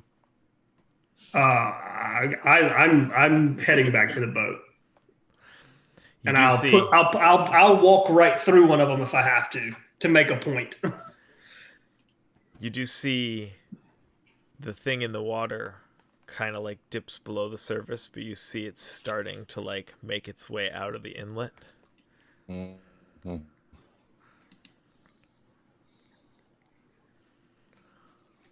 As in, it's starting to swim out and come around. Yeah. It doesn't seem like it's in a huge hurry, though. It doesn't look like it's very frightened of you guys.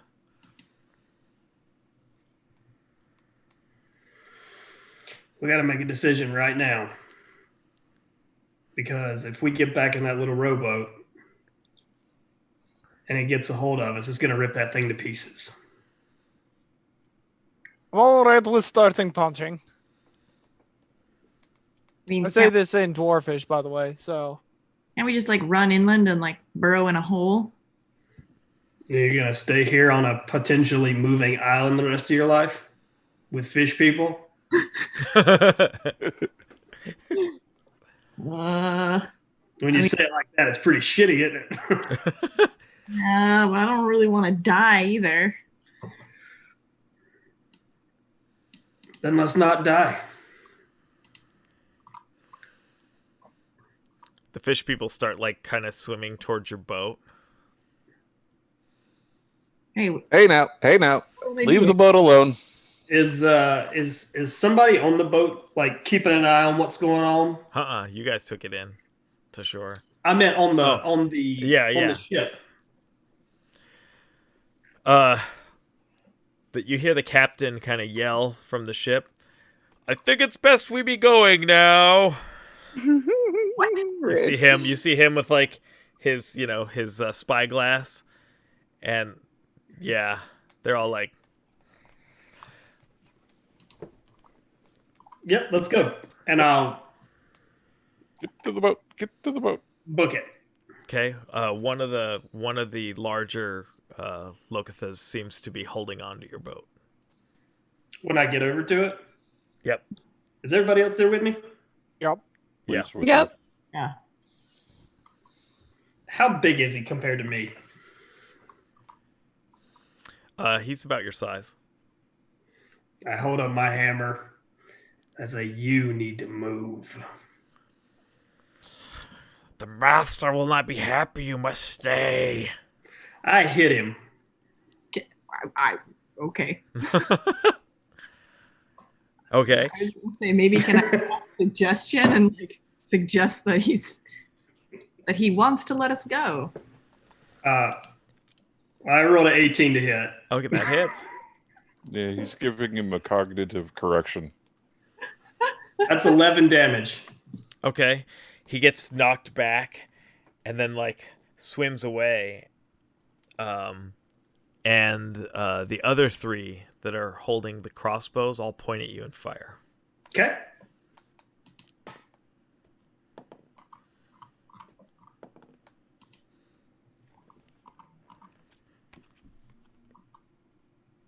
One of them, they all miss. It's like you hear these crossbow bolts like hit, and you see one of them hit the boat that you're on, and you see some kind of weird like black ichor liquid like dripping off of it. And then the last one that shoots at you, he like trips on something in the water and drops his weapon into the water, and he's like looking around in the water to try to pick it up. Everybody in the boat now. Yep. Mm-hmm. Yeah, that sounds good. Okay, as you start, you're all in the boat. Yeah. Yep. Yeah. The large creature seems to be speeding up towards you. Oh shit! Oh shit! Oh shit! How far away is he? He's still over 100 feet away. How far is the boat? The boat's probably 200 feet out or so. Leaf is going to take out his mace, light it, and point at the object swimming in the water in rather obvious motions that can be seen from afar. Seltoria, you hear in your head, "Please stay. Serve me." And I need you to make a wisdom saving throw as well.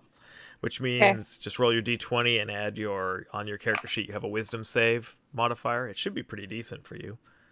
Yeah, I think it's +2, right? I think. Yes. For the save, let's see.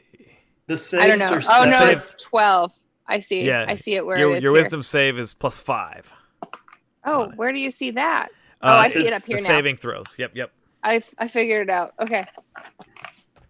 Yeah, but I was taking a look. Doesn't she So I get got- advantage? What did you roll on the die? I got 5 on the die, so that's 10, right? So you got a 10. It was really bad. Yeah, I wonder if it's because I'm on a curved surface, but whatever. You're in the boat, and you decide that you need to go back. That you need to spend the rest of your existence on this island. Do I see?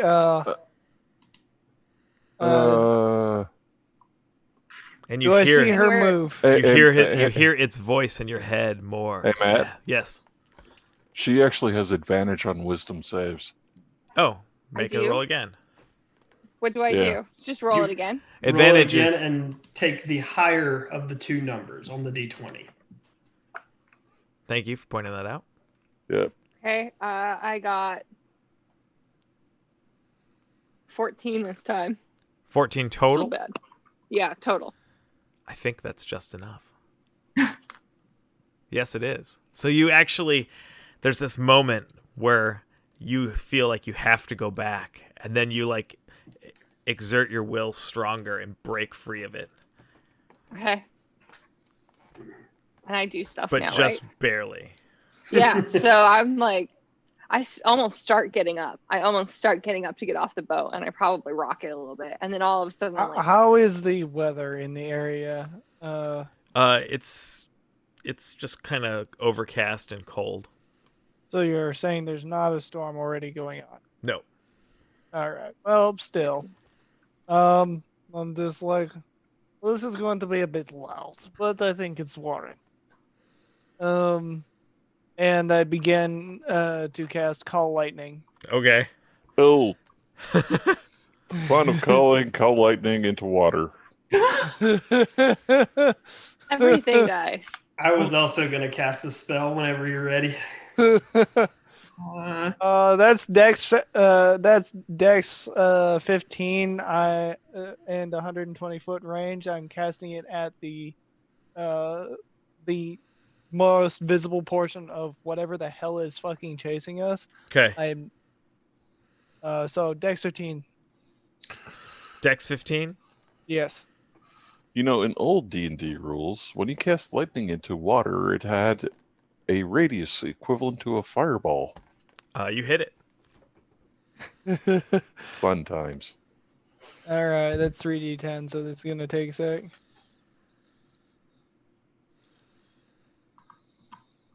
All right. 6, 6, 4. So, wow, even halfway. 15, or 15 lightning damage, and I'm maintaining concentration on it. Okay.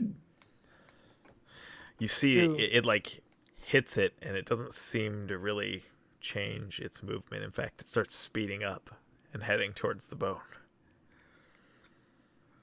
Are you guys paddling? Yeah, as hard as we can. I need.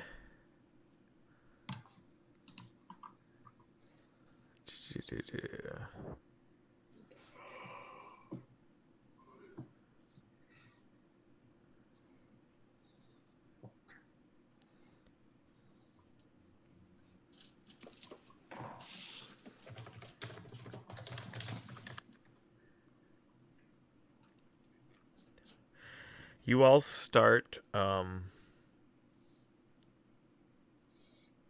seeing the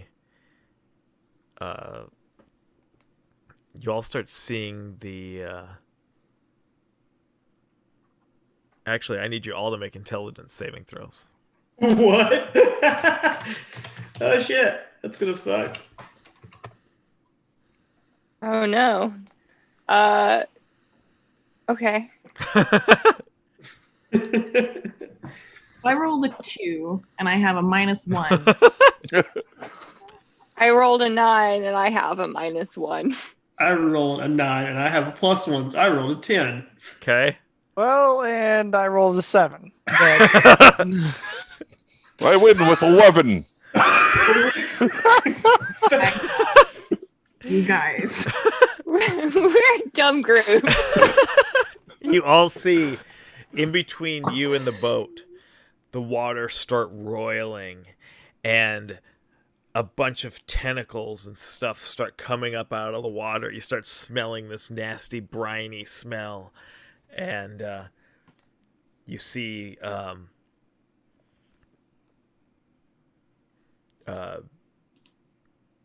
it start like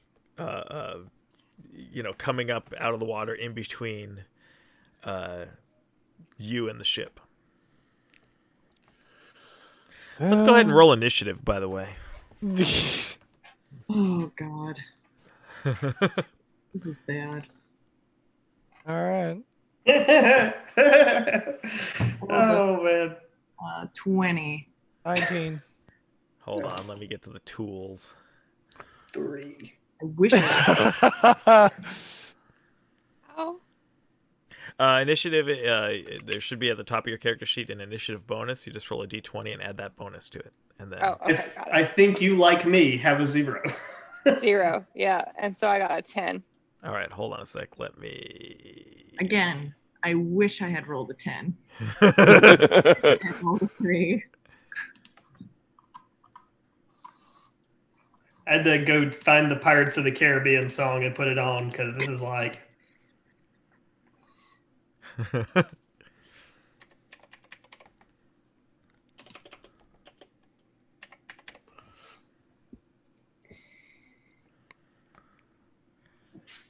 gonna mute myself just for 1 second. About time. Ooh. Before you meet yourself, what'd you get on your initiative? A 20. What? Yeah. Well, I rolled a 16 and I have a +4 to my I initiative. thought you said you wish you'd gotten something higher. Anyway. No, I wish I got something lower. Oh, you want She doesn't like to go first. Tarek, what'd you get? 3. Leaf. 10. Aaron. 19. 19. I'm just going in order of what it is in the list, by the way. So, Brian, do you have the walk on water Saltoria. stuff yet? I got 10. 10. No, not yet. Oh, interesting. All right. So yes, you get that roiling, like you all see this like something with tentacles that looks to be about 10 feet wide, 10 feet by 10 feet, like starting to come up out of the water in between you and the boat. And it's But Vexus. it's still following us. Yes. And this is between us and the boat. Yes. Okay. There's 2 things. Yes.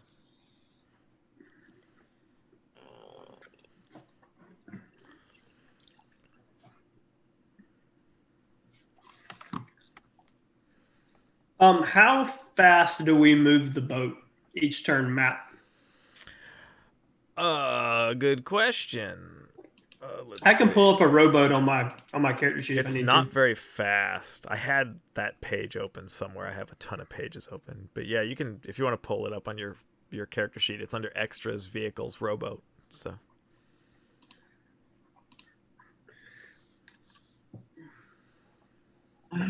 Vex, you're up. You're rowing, by the way. So it's just Straight towards this thing. uh Man, this thing moves really fucking slow. Why are there so many people if only 2 of us can fit into a rowboat at one time? These rowboats are actually bigger. They can fit like 5 people, actually. Cool, big rowboats. Yeah. Thanks.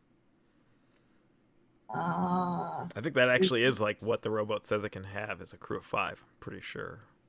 tentacles. I don't know. But anyway. They're just tentacles? Do I know what they're attached to? Or is it assumed that they're attached? They're You just don't know. They're just tentacles. They're roiling and they're kind of like waving up out of the water. And How wide it's 10 feet wide. and how tall? It looks like it's coming up out of the water about 10 feet. And how fast do I row? 15 feet a turn. It's slow. I don't. And I'll say at Rowan- this point, but by the time you had this happen, you're probably like 100 feet away from the boat.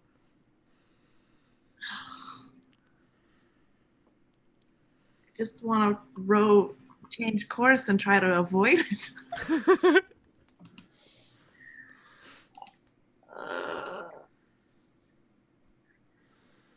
Or turn myself invisible and hope and just sink to the bottom of the boat. You turn yourself invisible, and then you just see this oar going by Rowing. itself.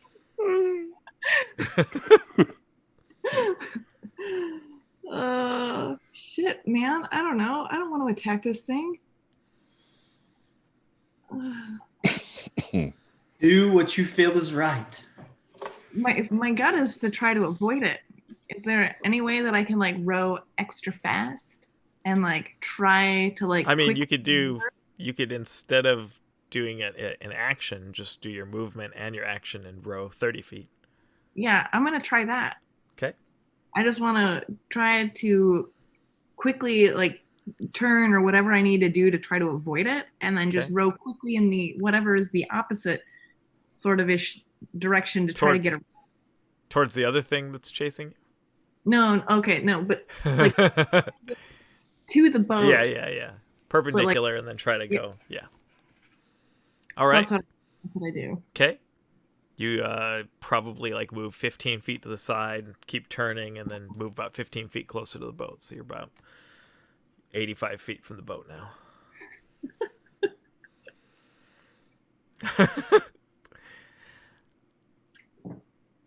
Alrighty.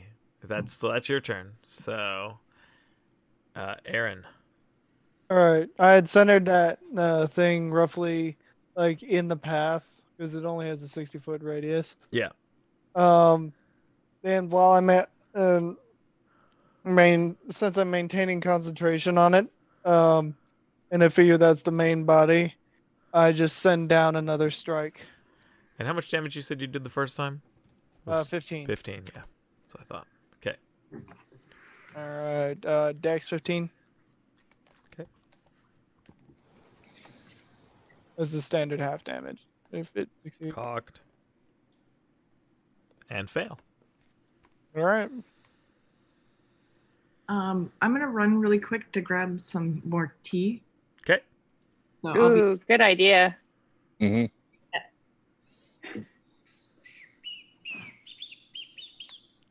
Are you having fun, Stephanie? Yeah, I have a 19. headache. Oh, you do? 19 helping. damage this Yeah. time. That sucks. I can take a Tylenol. I don't know why I didn't think about that until this moment. 19 damage this time. 19? Yep. Okay. If you're channeling, if I'm doing channel divinity, I can do it into my crossbow too, right? It's not just my scimitar. It's not just a melee weapon. For what? Let's see. Your channel divinity. Yeah, it's just you imbue a weapon as a sacred weapon. All right, cool. Thank you. Doesn't seem to have any type of weapon it has to be. So it also emits a bright light. Alrighty, so Aaron, you said you did that. That's your turn then? Yes, Your I cat? no intention of shifting while in the boat, but considering that most of my forms that I would shift are very large. Okay, Leaf. Okay, so we have our tentacle mass that we're trying to avoid. Yep. Then a secondary object that is also closing the distance to us. Yeah. How far away is the submerged object? Looks like it's about 100 feet away. All right. Throwing shurikens at the tentacled mass right in front. Okay. Go ahead and make an attack roll. Yep. AC. AC 20, dirty 20. It seems like you hit it, and it's you have your shurikens sticking into the tentacles. Go ahead and roll damage. Then that's 5 points. Okay. And then another one. Okay.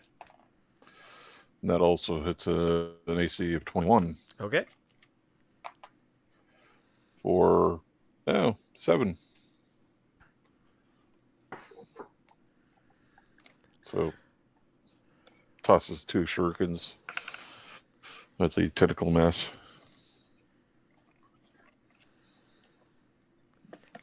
Alrighty. You do so.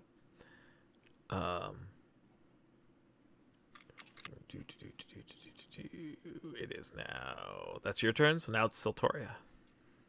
I'm going to prepare my crossbow, but I want to cast Branding Smite on it. Okay.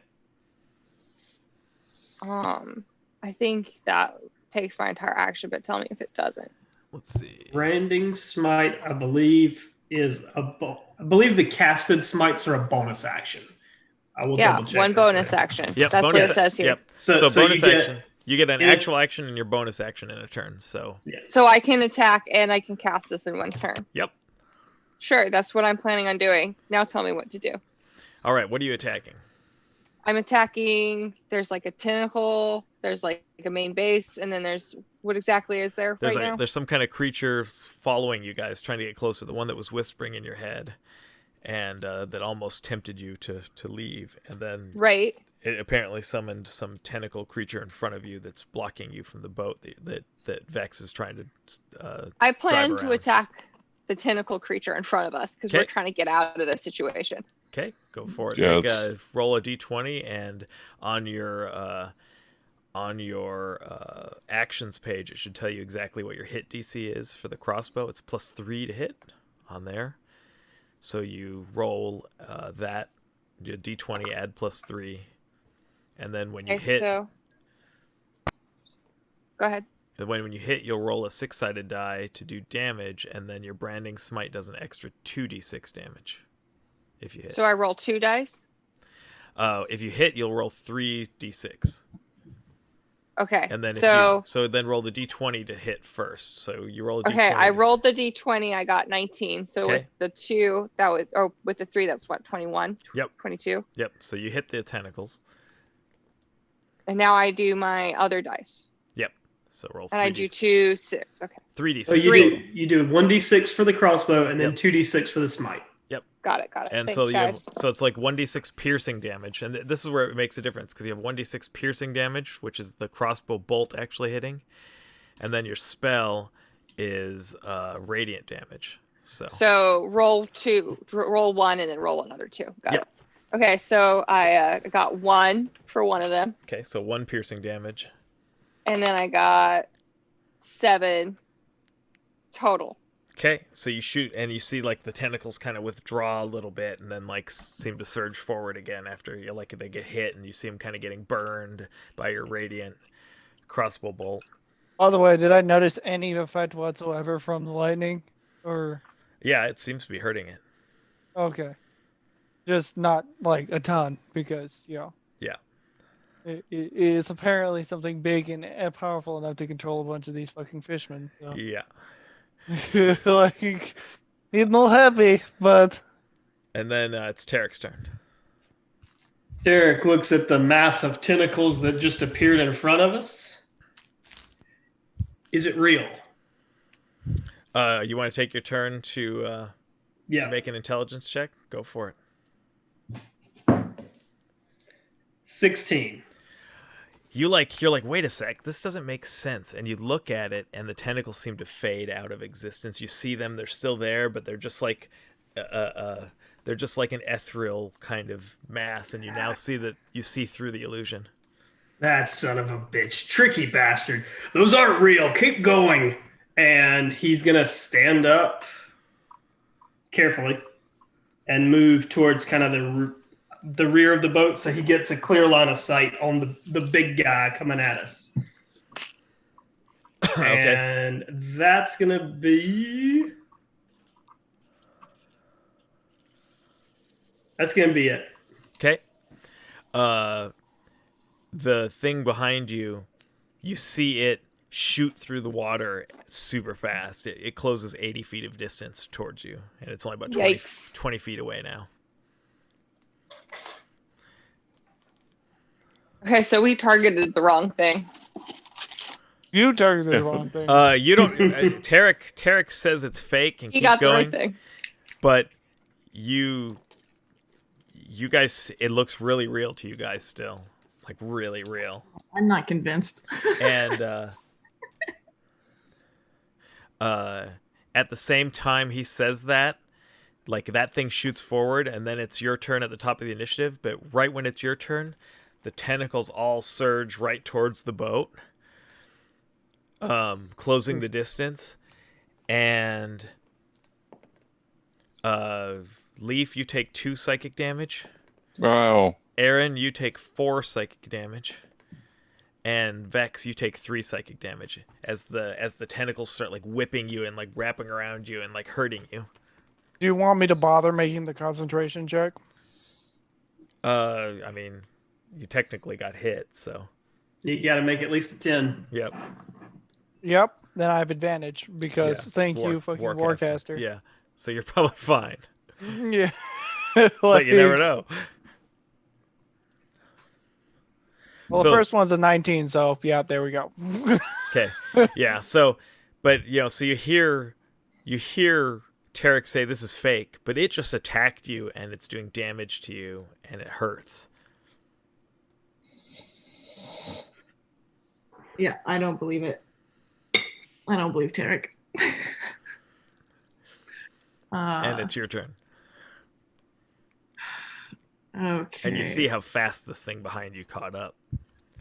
Is catching up. Okay. Shit. Yeah, you can't unrun it. Yeah. So But you should run it as fast as you can. Or blast it. Whatever. Just do your thing. I'm gonna keep rowing, but I'm gonna stop for a second. So what is the layout as far as like, am I in the front of the boat and then there are people at my team is behind me?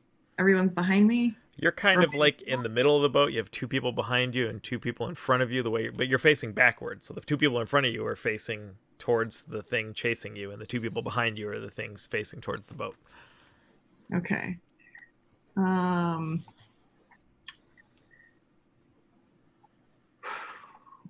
Well, I guess I am going to wait. How close is it now? 20 feet away from the 20 boat. feet. 20 feet. Is there anybody? So that can I? Is And it you can hear the fish people in the background chanting this thing's name. Yeah, I feel for them. This is no good. I want to try hit it with Agnazar's Scorcher, but I'm worried about the people who are in front of me. Is there? Can I? Like, Unless you stop rowing. could I stop rowing, do that, and then continue rowing? I mean, you'd have to like kind of push past them to the back of the boat, which would use some of your movement, and then do that because the Scorchers are well, It's a line. it's a line, yeah. So you Yeah. just have to kind of move to the side. Well, I mean, Okay. they're kind of Yeah, let's. you kind of have It's to a- move forward a little bit, yeah, and try to. It would only be like 5 feet of movement. Okay, I'm gonna try that then. And I'm just gonna do 3rd level because I don't wanna. Yeah. Okay. So you have to make a DC saving throw, right? Because it just hits. Is it a saving throw or is that one Yeah. to hit one? There's like a dex. Well, it says hit DC, but I don't know. Yeah, that would be a save. Yeah, Dex 14. Okay. It fails. Oh man, please roll well, because that's what I do. I totally roll well all the time. Okay. Well, I have to 48. 15. 16. Okay. You see like the water like sizzle around where it was or where it is. And you can hear it kind of like in your head. You kind of hear this like, you'll die in your head after you do that. Yeah, so I quickly pick up my paddle again and just keep rowing. Okay, so you paddle like 10 more feet essentially. Like horrified. Horrified right now. Aaron, it's your turn. All right. So since calling it down doesn't actually use any sort of action, I just can't fucking cast another spell while I do so. Can I try to break the save and also call down the lightning? Because according to the way it's written, it just you can. Yep. Oh, it is using an action to call it down. Yep. Damn. Yep. Well, hey guys, I'm far more concerned about hitting the main body because the way I figure it, hitting the main body will stop the tentacles. Okay. So I continue to call it down. Dex 15. Makes it this time. All right, so that's half damage. Where did I put that die? Whatever, I'll just use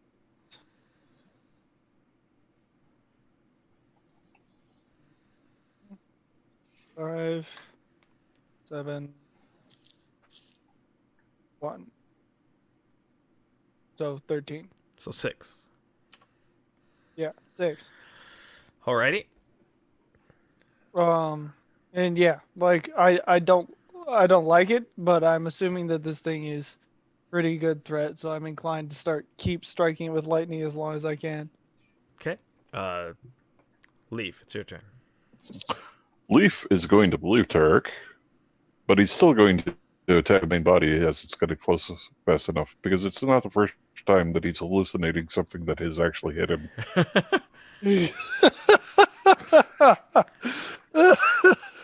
So he's attacking the main body as well? Yeah, with darts. Okay. AC 17? Just hits. Just hits. And that's 8 damage. Okay. And the other attack is AC 21. Also for 8 damage. Okay.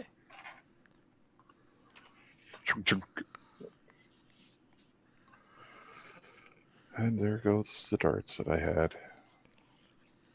Alrighty, Seltoria. So I guess I'm just gonna attack again. But no, I don't think I'm gonna attack the tentacles because everyone turned around and started attacking something different. Well, you can choose to try to disbelieve it, like try to believe Tarek what he said, and see if you can make your action to do the save. Okay, yeah, let's see if I believe him. All right, go ahead and make a intelligence saving throw. Oh yeah, that's gonna be awful.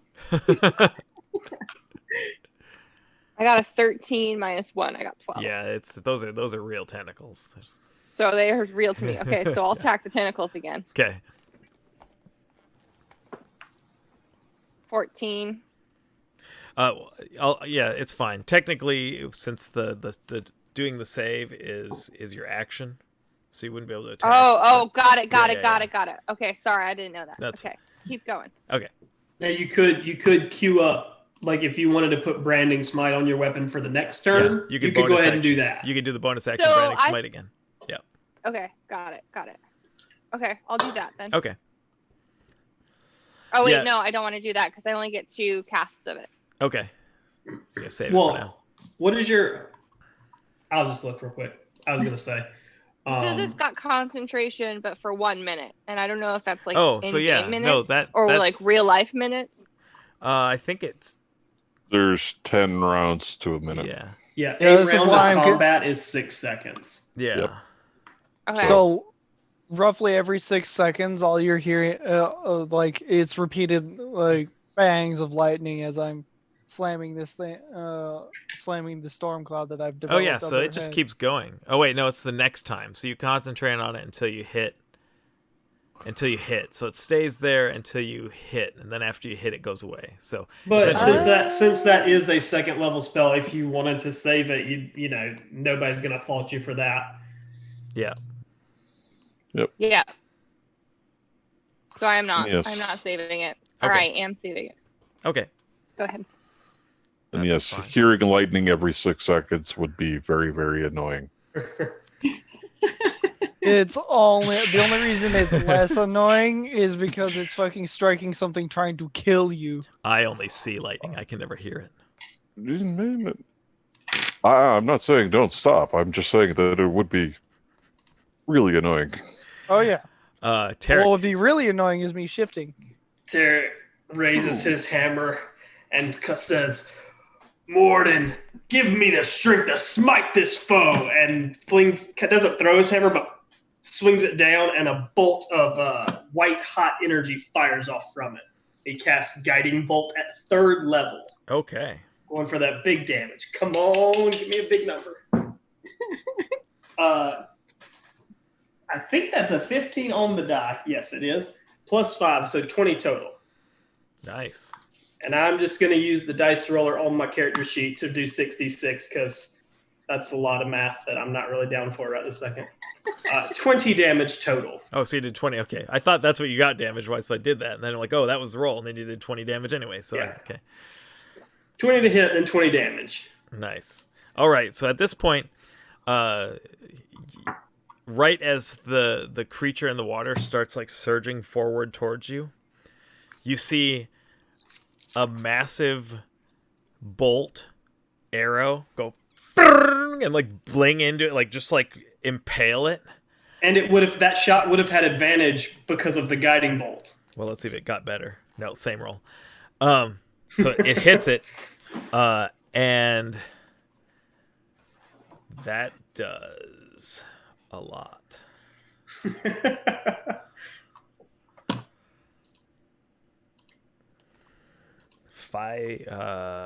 3d10.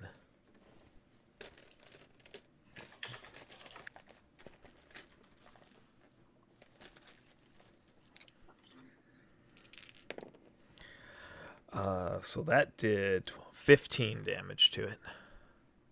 And at the same time, a massive boulder hits it as well. And you hear some crew members go, "Yeah!" And the boulder hits it like right. Drives the ballista bolt further in. Yeah, basically. It hits the ballista bolt and knocks it further in. It was a crit. Amazing.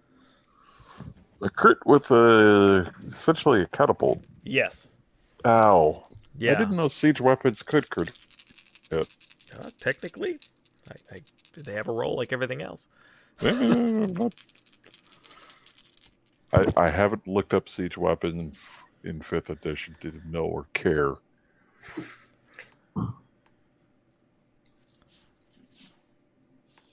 That's what I was And that did 32 damage. Nice.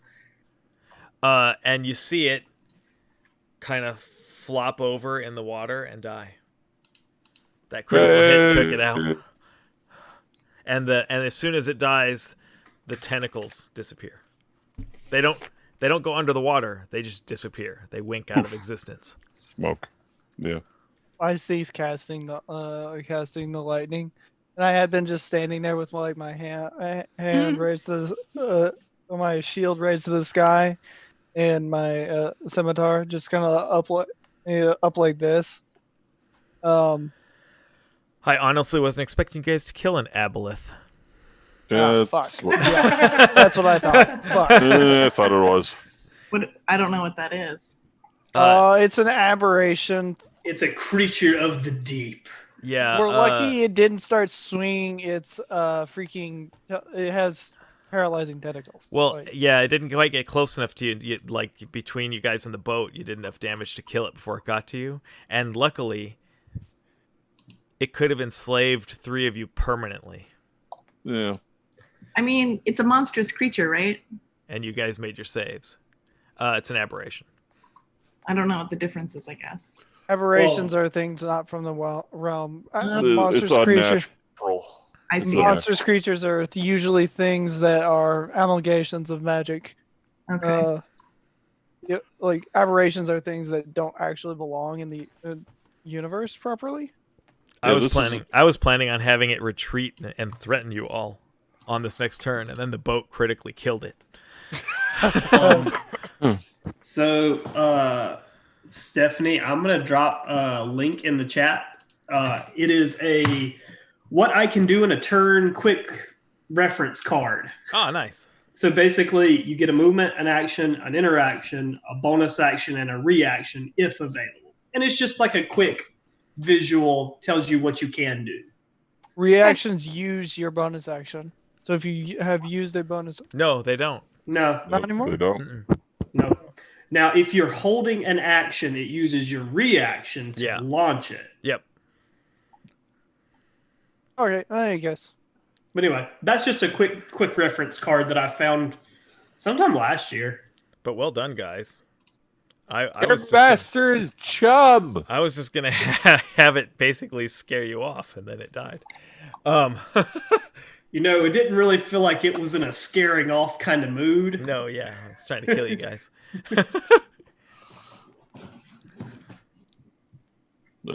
Leaf does shout that out.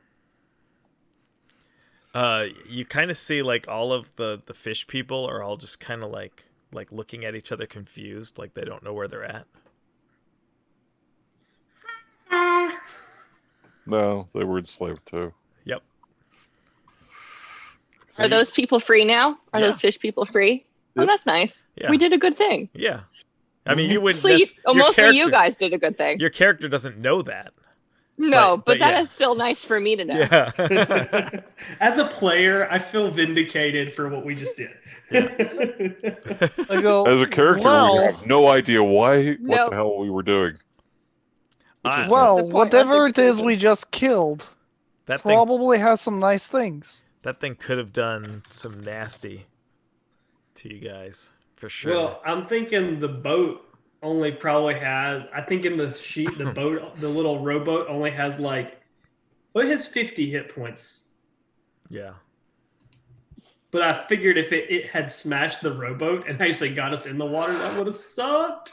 Oh, Yeah, the only one of us that would have been fine would have been me.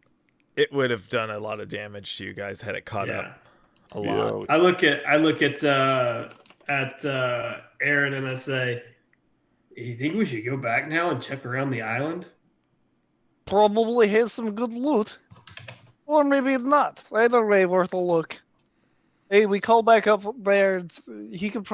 Captain could probably hear us. now You that we've hear dealt with you hear that. the crew all like cheering and you hear the quartermaster the first mate being like, "Good shot."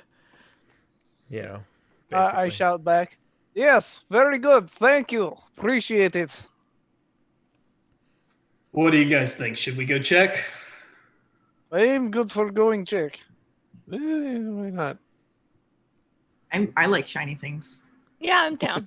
I'm with you guys. I mean, I don't want to press our luck. Because, I mean, who knows? That thing could have had a significant other. I don't really know how that creature would work. I know. don't Don't really make want to me know. think. Its Uh, aberration is bad for nature. We killed it. It's good. Oh, let's go find out and see if anything else. I'm only lightly harmed. He's fine. That was awesome. I mean, like it's just every time I create an encounter, I never know how it's gonna go. So it's interesting. Yeah. Let's go. Because that could have gone really bad. Because you could have had 3 of you wanting to kill the rest of you, yeah. but you all made your saves, which was a huge thing. I'm glad that I didn't have to do a save because I feel like I probably would have rolled worse than. Well, you made the But- first one, didn't you? Thankfully, it was a No, wisdom it save, didn't. which is It my didn't target highest you at save. first. That's right. Yeah. Wisdom save is my highest save, being a druid, and it is also freaking Tarek's highest save, being a cleric. Yeah. And Um, I think Stephanie's is pretty good too. yeah. It's And then she's got advantage because you're freaking Yeah, Kalishtar. Kalishtar. I played a Kalishtar once. It was a good time. In any case, so yeah, we go back to the island, I guess. Yeah. Yeah. Because we're going to go check out the loot, see if there's anything. The captain's just like, we'll be here. I was just like, okay, let's go back around. I'm sitting there trying to figure out where my pencil's at, and it's right in front of me. I'll take back one of the oars to help Vex out since she's been doing all the arm work and She's got a lot of strength, that little one. Mhm. start rowing us back to the island. Already, as you approach, the fish people all kind of scatter, go underwater, and disappear. Like they don't know what's going on, and they're Don't want to be getting here. out. Yeah, they don't want to be here anymore. Okay. Then I guess just in case, let's everybody pair up and not wander alone.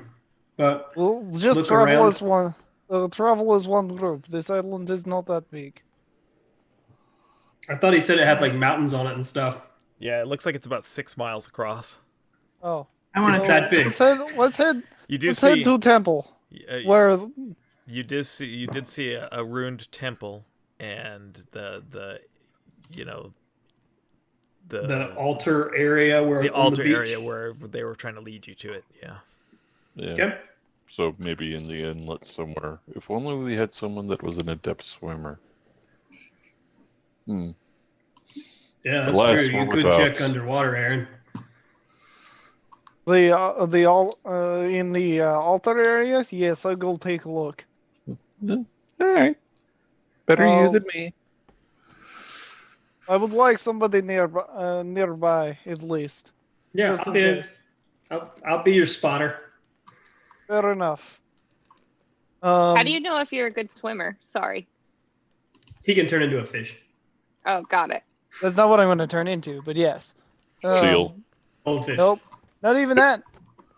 You're not going to like what I turn into. Sure. Uh, He's gonna try swimming underwater as a horse. Just kidding. A So I sea go horse. because if I was a sea lion, which I can turn into, the thing is that they don't have like hands or anything that approaches hands. You know what does have hands? A giant toad. So we gotta go over there and just like, well, this ought to be good. And you just see me shift, and there's this gigantic fucking toad here. It's just like, I go down. You hear me hop in, splash into the water. It doesn't take you long once you get underwater to see that there is indeed a large pile of shiny things in the bottom of in that little inlet.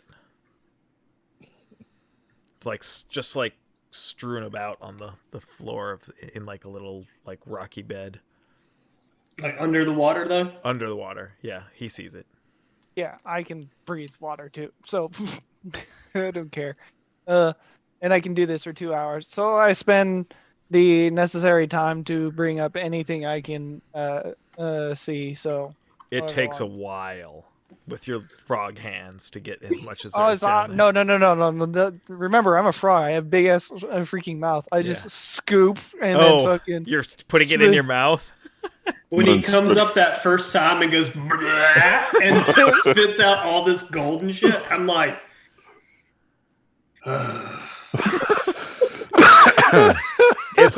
It's a lot, and then he goes back down and gets more, and it Okay. takes him several trips. okay.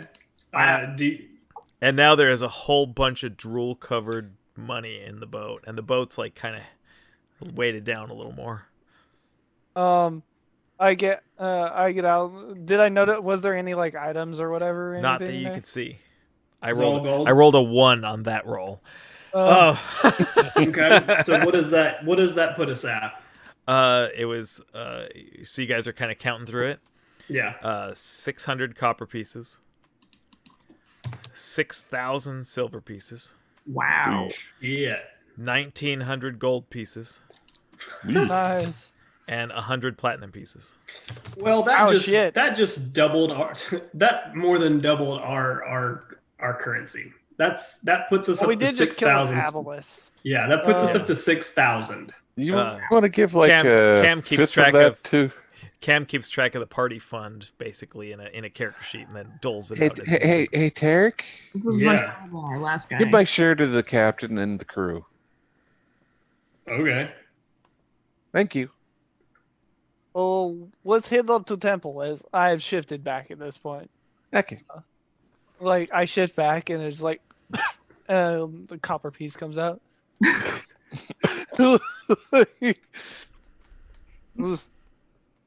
It's a little weird. It's like, Yeah, just think about all those gemstones that are now in your gallbladder.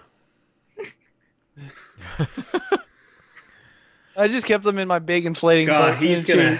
he's gonna end up one of them slip past. He's gonna end up with a fucking kidney stone, and it's legitimately gonna be a stone. He's gonna pass a platinum coin sometime. yeah. Yeah. Um, And All right. when it's getting late when we turn to scatological humor. yeah. Well, and in game, it's actually dark now. It's also getting late. Light from a, I take a torch. I'll light my mace. It's a pretty barren island, so there's not much to fight through, and you just get to these old ruins that are not too far away from the shoreline, and you can see that it's mostly like destroyed, but there is kind of like it looks like a chamber inside. Do we have to? Is it like crumble? Do we have to wiggle through? It's kind of crumbled, but you could fit through. I'll pick up a rock and cast light on it and kind of toss it down so we can see where we're going. Okay, it's not a very big chamber, and when you toss it in there, you see that there's basically kind of like a pedestal in the middle of it with some kind of like stone tablet. Okay. Well, I don't mind going first. So I'll shimmy my way in. Okay. But I'm going to wait for Vex to come in because she has very good eyes for spotting traps and foul things. Okay. Guess I'll follow behind now that there's like incentive for more treasure. Okay. There's not a lot of room in here, so like there's probably room for like 3 people in here at most. That's fine by me. Okay. It's my little spot. I feel safe. And the only thing I'll you can stay see in outside. here is that tablet on the pedestal. With some, So- it looks like it has some writing on it. So I will assist Vex in if she would like to look for traps Yeah. to see if something's going to crush us. Yeah. Never happen.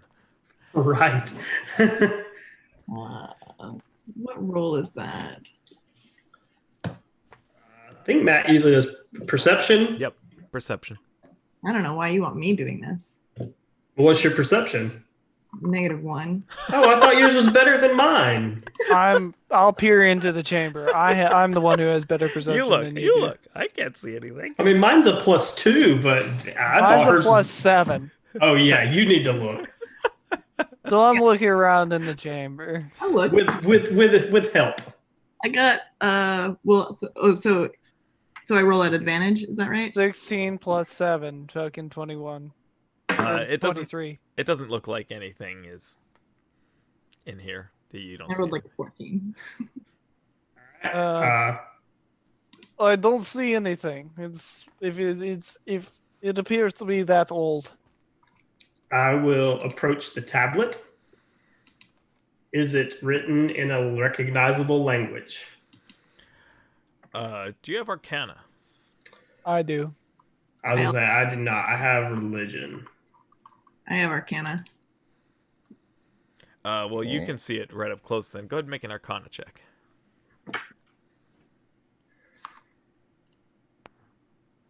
That was a shitty roll. 10. Yeah, you can't quite make out what it is. It's some complex magical equation of some kind. Arcana is my second language. I will cast Identify on it. Okay. It's not magical.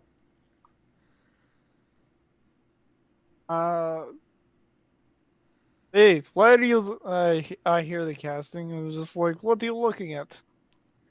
It also looks like the tablet is part of a tablet. It's broken. It's just one piece of something sitting on this altar. Is there anything else around it? Nope. It looks like it was placed like in the center of it, like it was meant to be just a piece of it. You two go on out, and then I'm gonna take it. Okay, you do so. And I'm like this, like Indiana Jones with the bag of sand, and like I grab it, and I'm like, does anything happen? Nothing happens. Okay. All right, I walk out. Any of you guys recognize this? Well, I'll take a look. Let me see. Okay. All right, Arcana. No, I do not. I'm just gonna point out that with my +3 bonus, that was a fucking 8.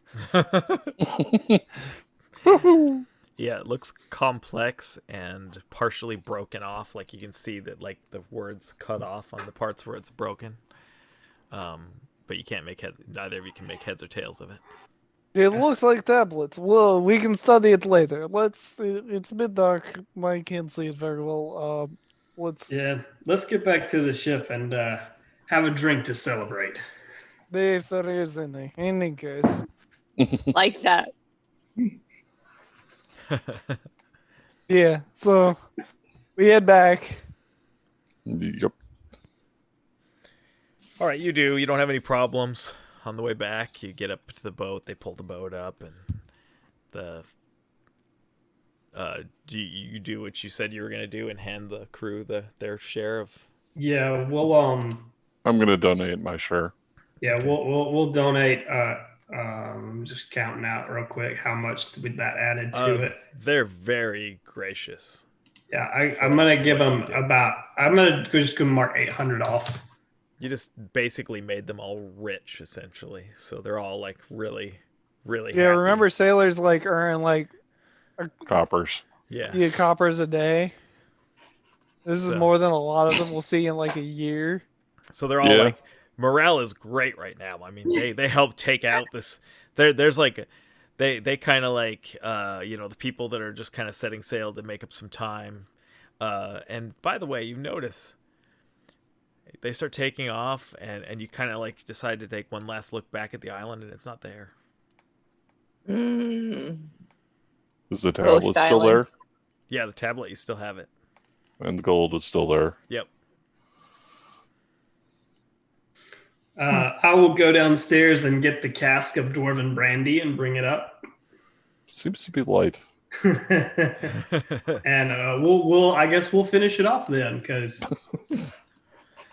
Well, and yeah, you guys, the crew, and you all like just basically like celebrate and and enjoy the rest of the night and enjoy the spoils of your encounter. And that's probably a good stopping point for tonight too. Yeah. Yep. So, I think that was fun. Yeah. Yeah.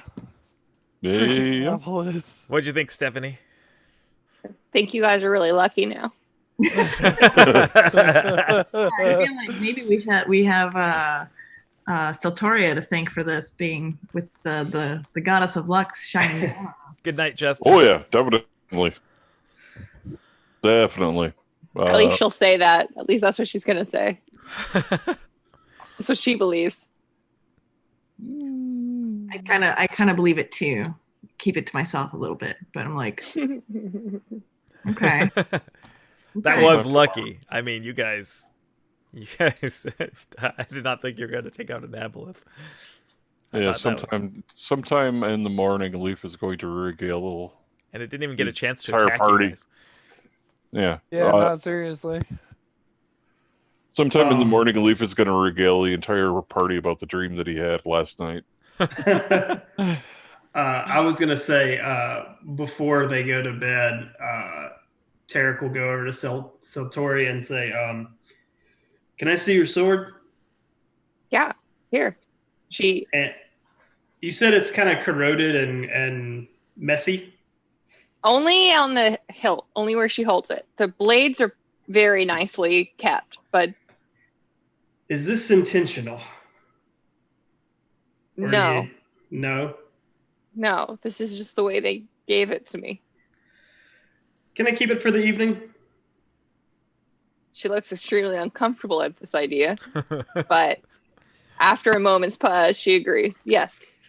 So basically, what he's gonna do that evening, he will take the sword downstairs, and he will use his Artisan's Blessing channel divinity. And let me look up what I actually have to spend on it, because it's based on the value of the sword or the item. Yeah, and those scimitars, those double-bladed scimitars, are actually worth a bit of money. Yeah. So basically, he uses his Artisan's Blessing, and in the morning, when he brings it back to you, it's exactly the same visually.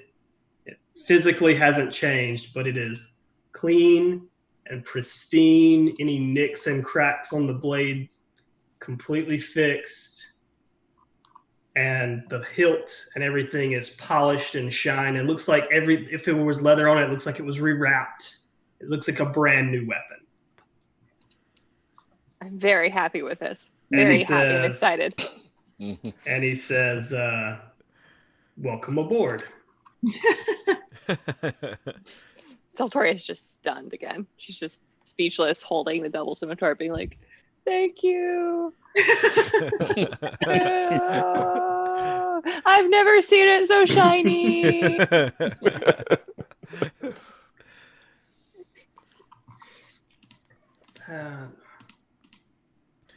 Well, that was day 1 of your 9-day voyage into the sea. Quite the adventure already. Yeah. Well, and it could have, the funny thing is, it could have been nothing at all. It could have been just like, let's leave those fish people over there and keep going. But we're like, they're probably gonna eat us, and we're like, let's go over there anyway. Yep. And then And then it could as have soon been. as we get there, we're like, you know what? They are going to eat us. Let's go. And then you managed to save on every single aboleth permanent in slavery. I mean, because that's what it is. It's like that's the one save you get unless somebody hurts you.